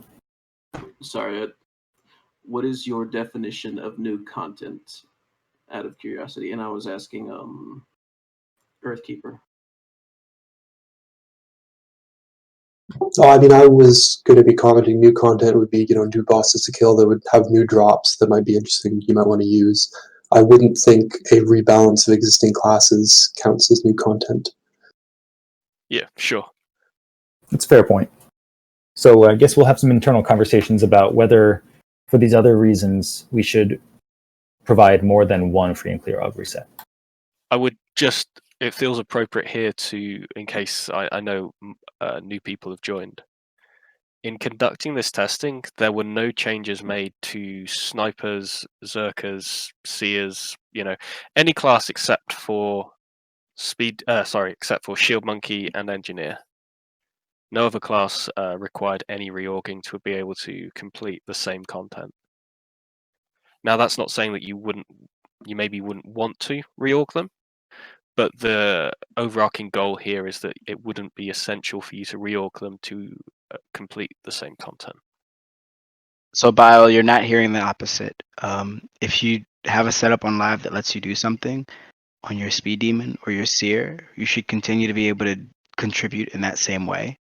I mean, maybe you're not going to do 700k DPS. Maybe you're gonna do like 550 or 600k, but you're still contributing, and the AI don't require you to do that 700 in order to kill them. We've reduced AI. We've basically whilst the numbers on people love comparing numbers in Star Sonata, right? Let's be real. Like I love getting out my measuring stick and comparing my gunner's numbers to someone else's gunner's numbers. It's fun.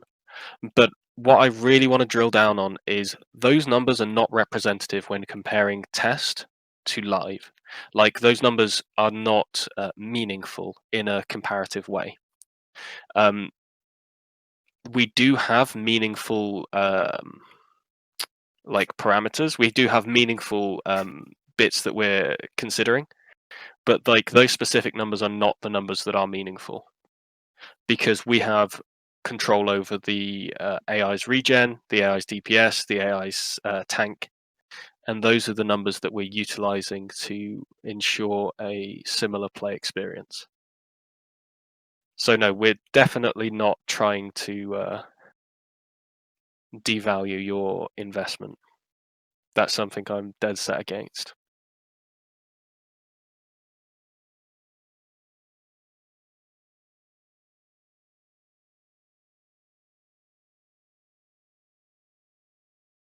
Who does like the graphics for the game? A couple of different people.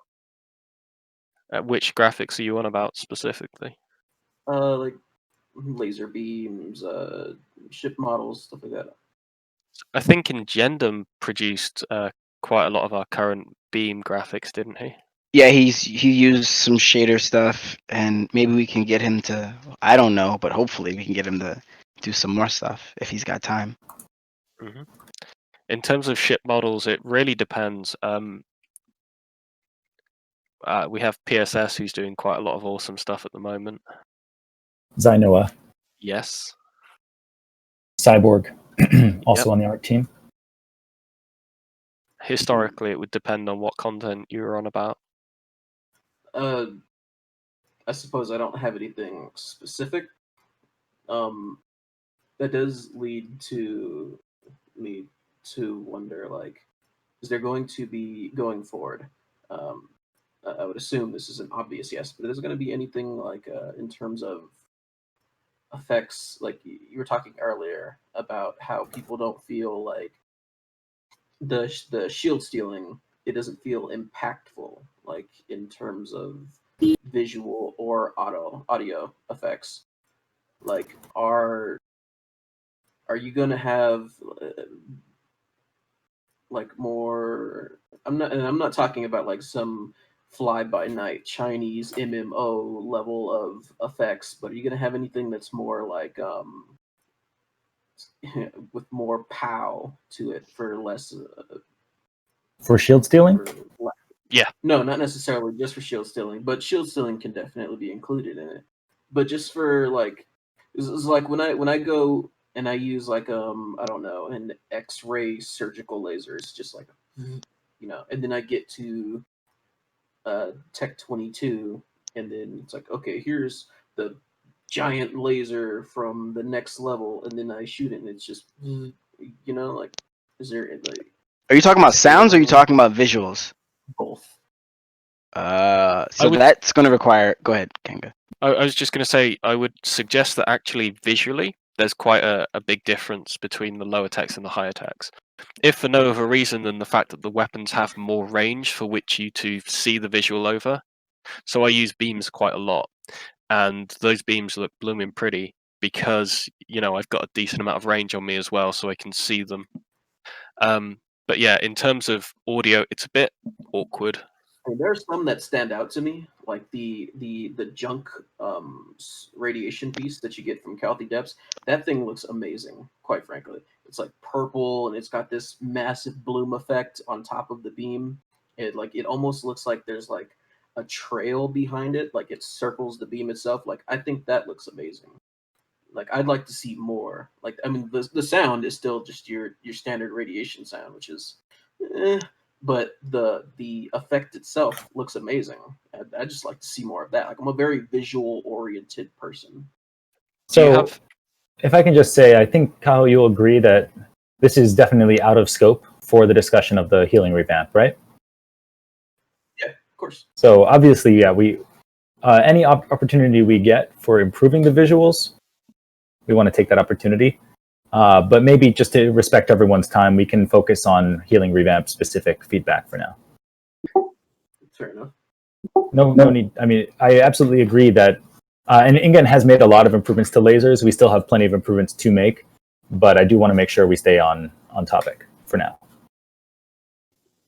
I'm not sure if this is slightly out of scope, but was there any further discussion about the Exalted and Legendary tiers? Because I think the last I'd heard, it was kind of following that only 2 ships in the game would be Legendary and everything else uses the bottom 4 tiers. Can you comment on that?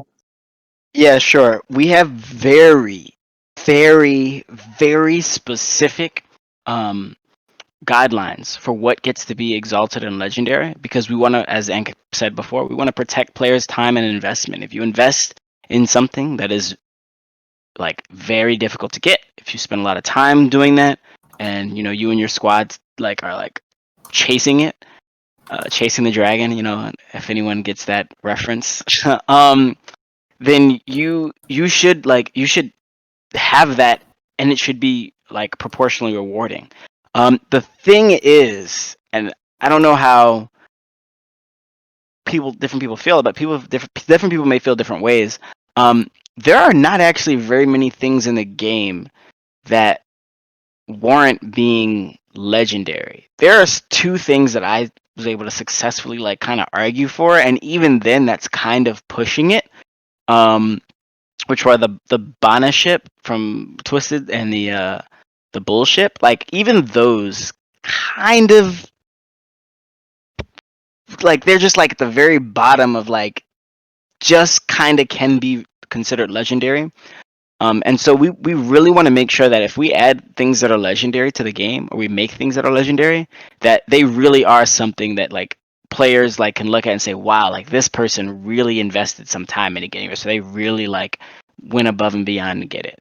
I think the only plus ships are going to be legendary, right? Yeah, we're going to make them legendary, I'm pretty sure. And that means we have to think about whether or not the Olympus ships are exalted or not. So, yeah. But yeah, probably. But in any case, that's the situation. Yeah. So go ahead. Can I just clarify? Did you say that you're not making the Voki ship and the Bull Eradicator legendary after all? Because it seems like that's a bit difficult. I didn't. That's not what I was saying. I was saying that they are at the very when you think of what the threshold is to get into legendary, they are right at that threshold, to the point where it's arguable that they might not be there actually.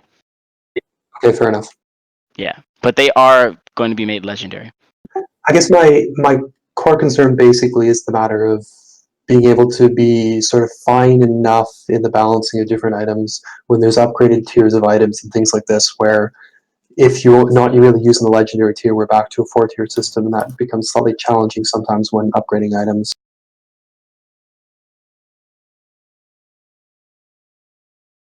I don't know if it's still here. I'll show it actually. It's a lot smaller. So we've made panels smaller, and with out of combat kicking in a lot faster, we're hoping maybe on the whole, panels feel more worthwhile to carry around. But we will have to iterate on that if the feedback from the community continues to be negative on panels. 5 seconds, timed from when there are no longer any hostiles to you or your allies in the galaxy.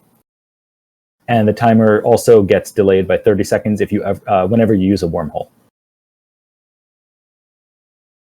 What about Trolley Sears, Hober? Trolleys. So I have an answer. Okay, go ahead. To you, that prevents out of combat from occurring, right?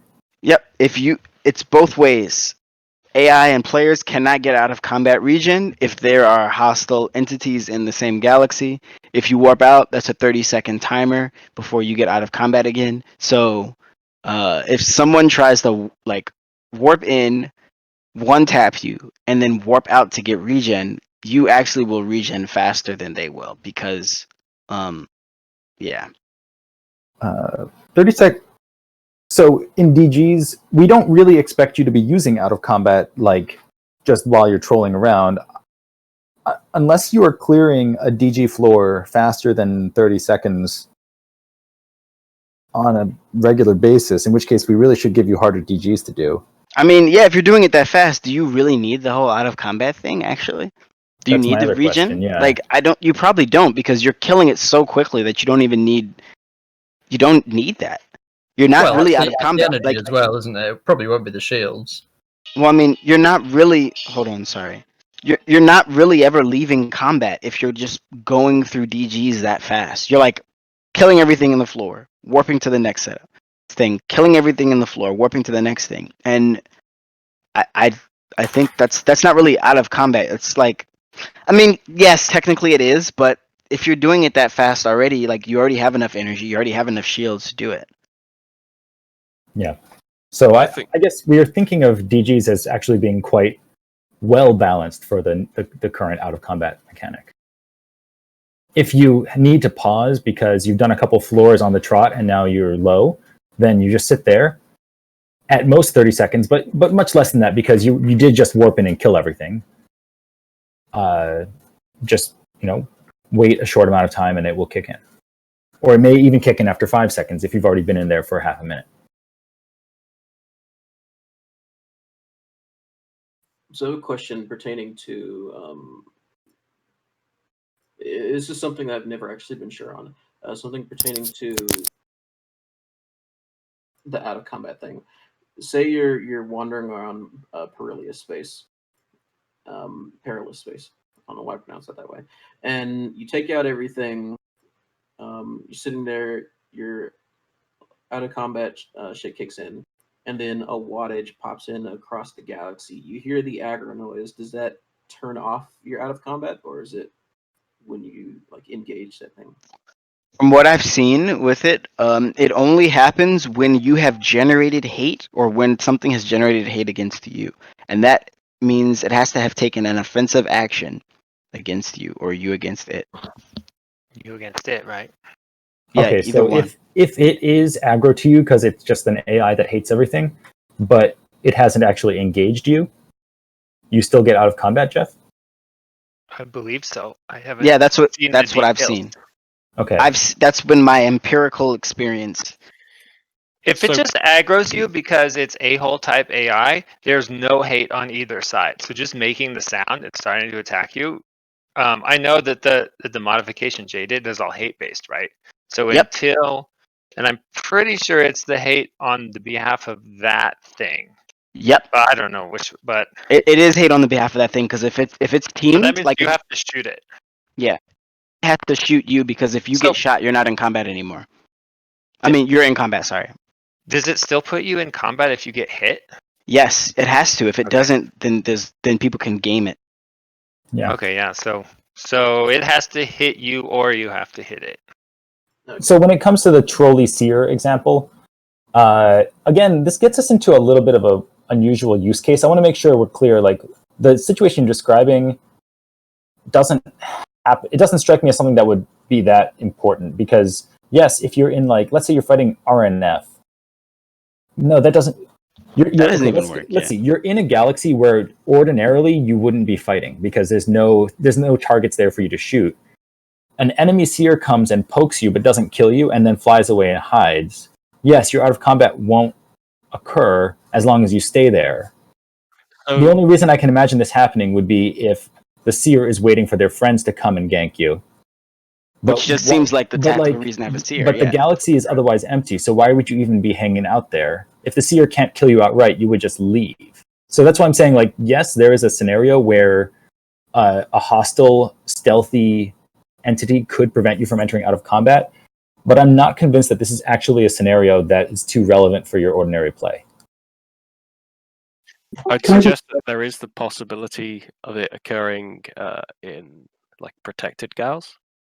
That's something that will need to be looked at. Okay. But in terms of actual, gameplay, it's not necessarily going to be much of a tactic. Can I just question if, on this hypothetical example, if a seer shoots you in one galaxy and then you warp out and the seer follows you, do they have to regenerate hate towards you in the new galaxy in order to combat to stop happening, or could they No. just follow you? So they could just follow you in stealth indefinitely, and you'd never Yeah. go out of if you follow somebody around that you have been in fighting with, and you have hate against them, or you've been shot, you maintain hate. So if someone is PvPing you and they're trying to kill you, and you warp away, and then 30 seconds later, you know, after you've warped, right, the timer runs down, but they're still following you. You are still out of combat. When you You're die still or in dock, combat. sorry, you're still in combat. When you die or dock, then you get out of combat stuff. Yeah. So yeah, once again, a seer which for some reason you can't kill and they can't kill you could bother you in this way. Yeah. I'm just not really convinced that this is going to be a big problem. We can talk about it more, and if people have more examples of cases in which this could be problematic, please feel free to let us know and we can discuss them. Just Tobal was mentioning about regen setups in relation to elect tempering and panels. So already across the board, energies have been increased in regen by a third, okay? Which accounts for roughly 7 to 8 radioactive mods. Not counting the elect that the radio mods give now. Now in terms of that, so originally it was 100% bonus. That was dialed back because for players who are not utilizing panels and extensive radio mods currently, that's it was an incredible buff that wasn't really warranted. So we rolled it back and we found that 33% was a decent approximation for most players that are not heavily utilizing one or t'other.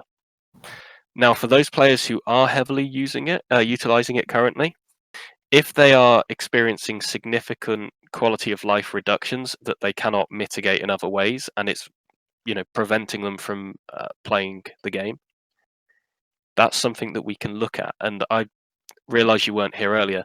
I was saying if that is something that is occurring, that is something that we can discuss dealing with on a class by class basis, or by actually finding more targeted ways of dealing with it. The current mentality, though, is that this is sort of like the overarching application to all players to provide a baseline, in effect. I have the sense Tobal is thinking of a gunner battlesphere setup in particular. Gunner battlesphere? Yeah. I mean, my non-battlesphere gunner feels really blooming good with the changes. And I used quite a lot of mods and panels before. Very, very effective. If we're talking about, say, a fleet commander, that's something that, so fleet commander, that's something that we've already got on the list of things that we're going to talk through, Tobal. So again, you might have missed that, and that's totally okay. Enk's got a list that he's written down of player feedback already from this meeting of particular cases that can be looked at. So that's something that we're going to take away and we're going to talk about and try and find a resolution. Now, if you could provide me with an example of your setup on Liberty and the stats for it on Liberty and the stats for it on Test, that would then give me an additional data point to work on. Test is accessible, but I'm not looking, currently we're not looking for players to go on and test the rework in its entirety. Again, something you missed was we are currently doing targeted in-house testing with very strict parameters and very strict criteria on the feedback we're looking at, in order to reduce the degrees of freedom that we have with the complete, everyone going on and testing everything at once. And this allows us to properly to gain useful information that we can work from, if that makes sense. So useful information in this particular case would be, you sending me a recording of your fleet commander doing a DG on Test and doing a DG on Liberty. DG is the wrong term because it would be different, but you know what I mean? So that we can actually look at it side by side and work out what the difference is. I'm happy to talk to you more about that in DM though, if you want. Well, we're at the hour and 40 mark, a 2-hour 40 mark. So just want to make sure that we don't trespass on your time too much. Should we start moving to a conclusion of the meeting? Yeah, we Wow, definitely that went need to. fast. Yeah. Yeah, that was. Jeez. So we've already mentioned quite a number of things that the dev team is going to be looking into. We have not acted on these yet. Quality of life changes for other classes, shield stealing, looking and sounding more aggressive.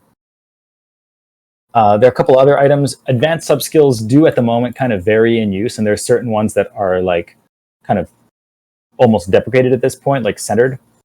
So we're definitely still intending to have a look at them. Ship size, I'm just going to add that as an item.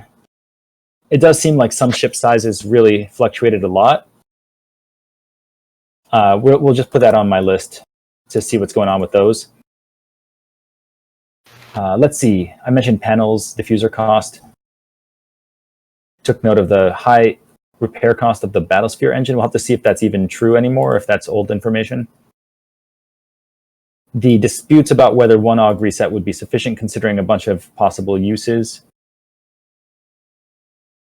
Oh yeah, do dots keep you in combat? No. They don't anymore? Nope. Good. There you go, Kaho. That was easy. It's about whether or not the entity that gave you the dots, that sounds so weird, is still alive or present. With respect to the industrial freighter sizes bio, it's honestly, as far as I know, it's been a bit back burner at the moment because there are far more like pressing things to work on. Changing the sizes on those, if it's warranted, isn't something that we need to argue night and day about. Yep. If So we it's- can do it, we'll do it. If it's not really messing anything up, I don't really know if we need to. Yeah. Hey, just real quick, the docking is really not intuitive for new players. Can there just be like a 3-second delay to dock or something, and then remove the docking speed entirely, or maybe just increase the base speed or something that you can dock at?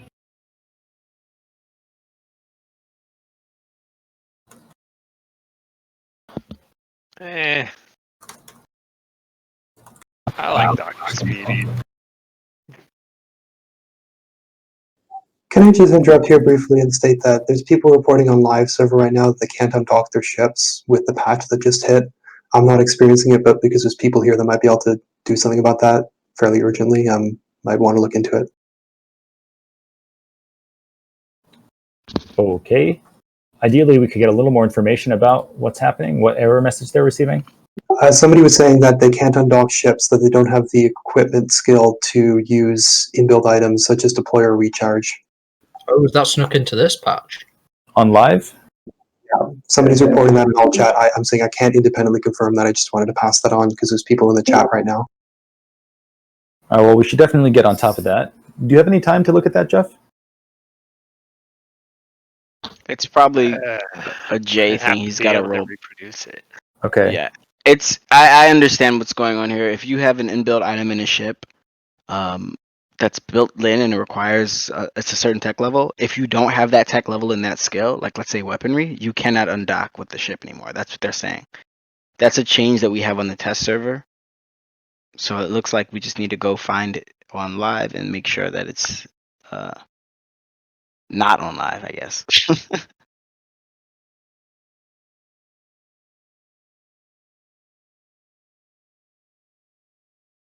Well, that seems like a good place to end. Or right before that last part. Yeah, that didn't happen. Okay, everybody. Thanks for participating. I hope that you got some good information and were able to voice your concerns.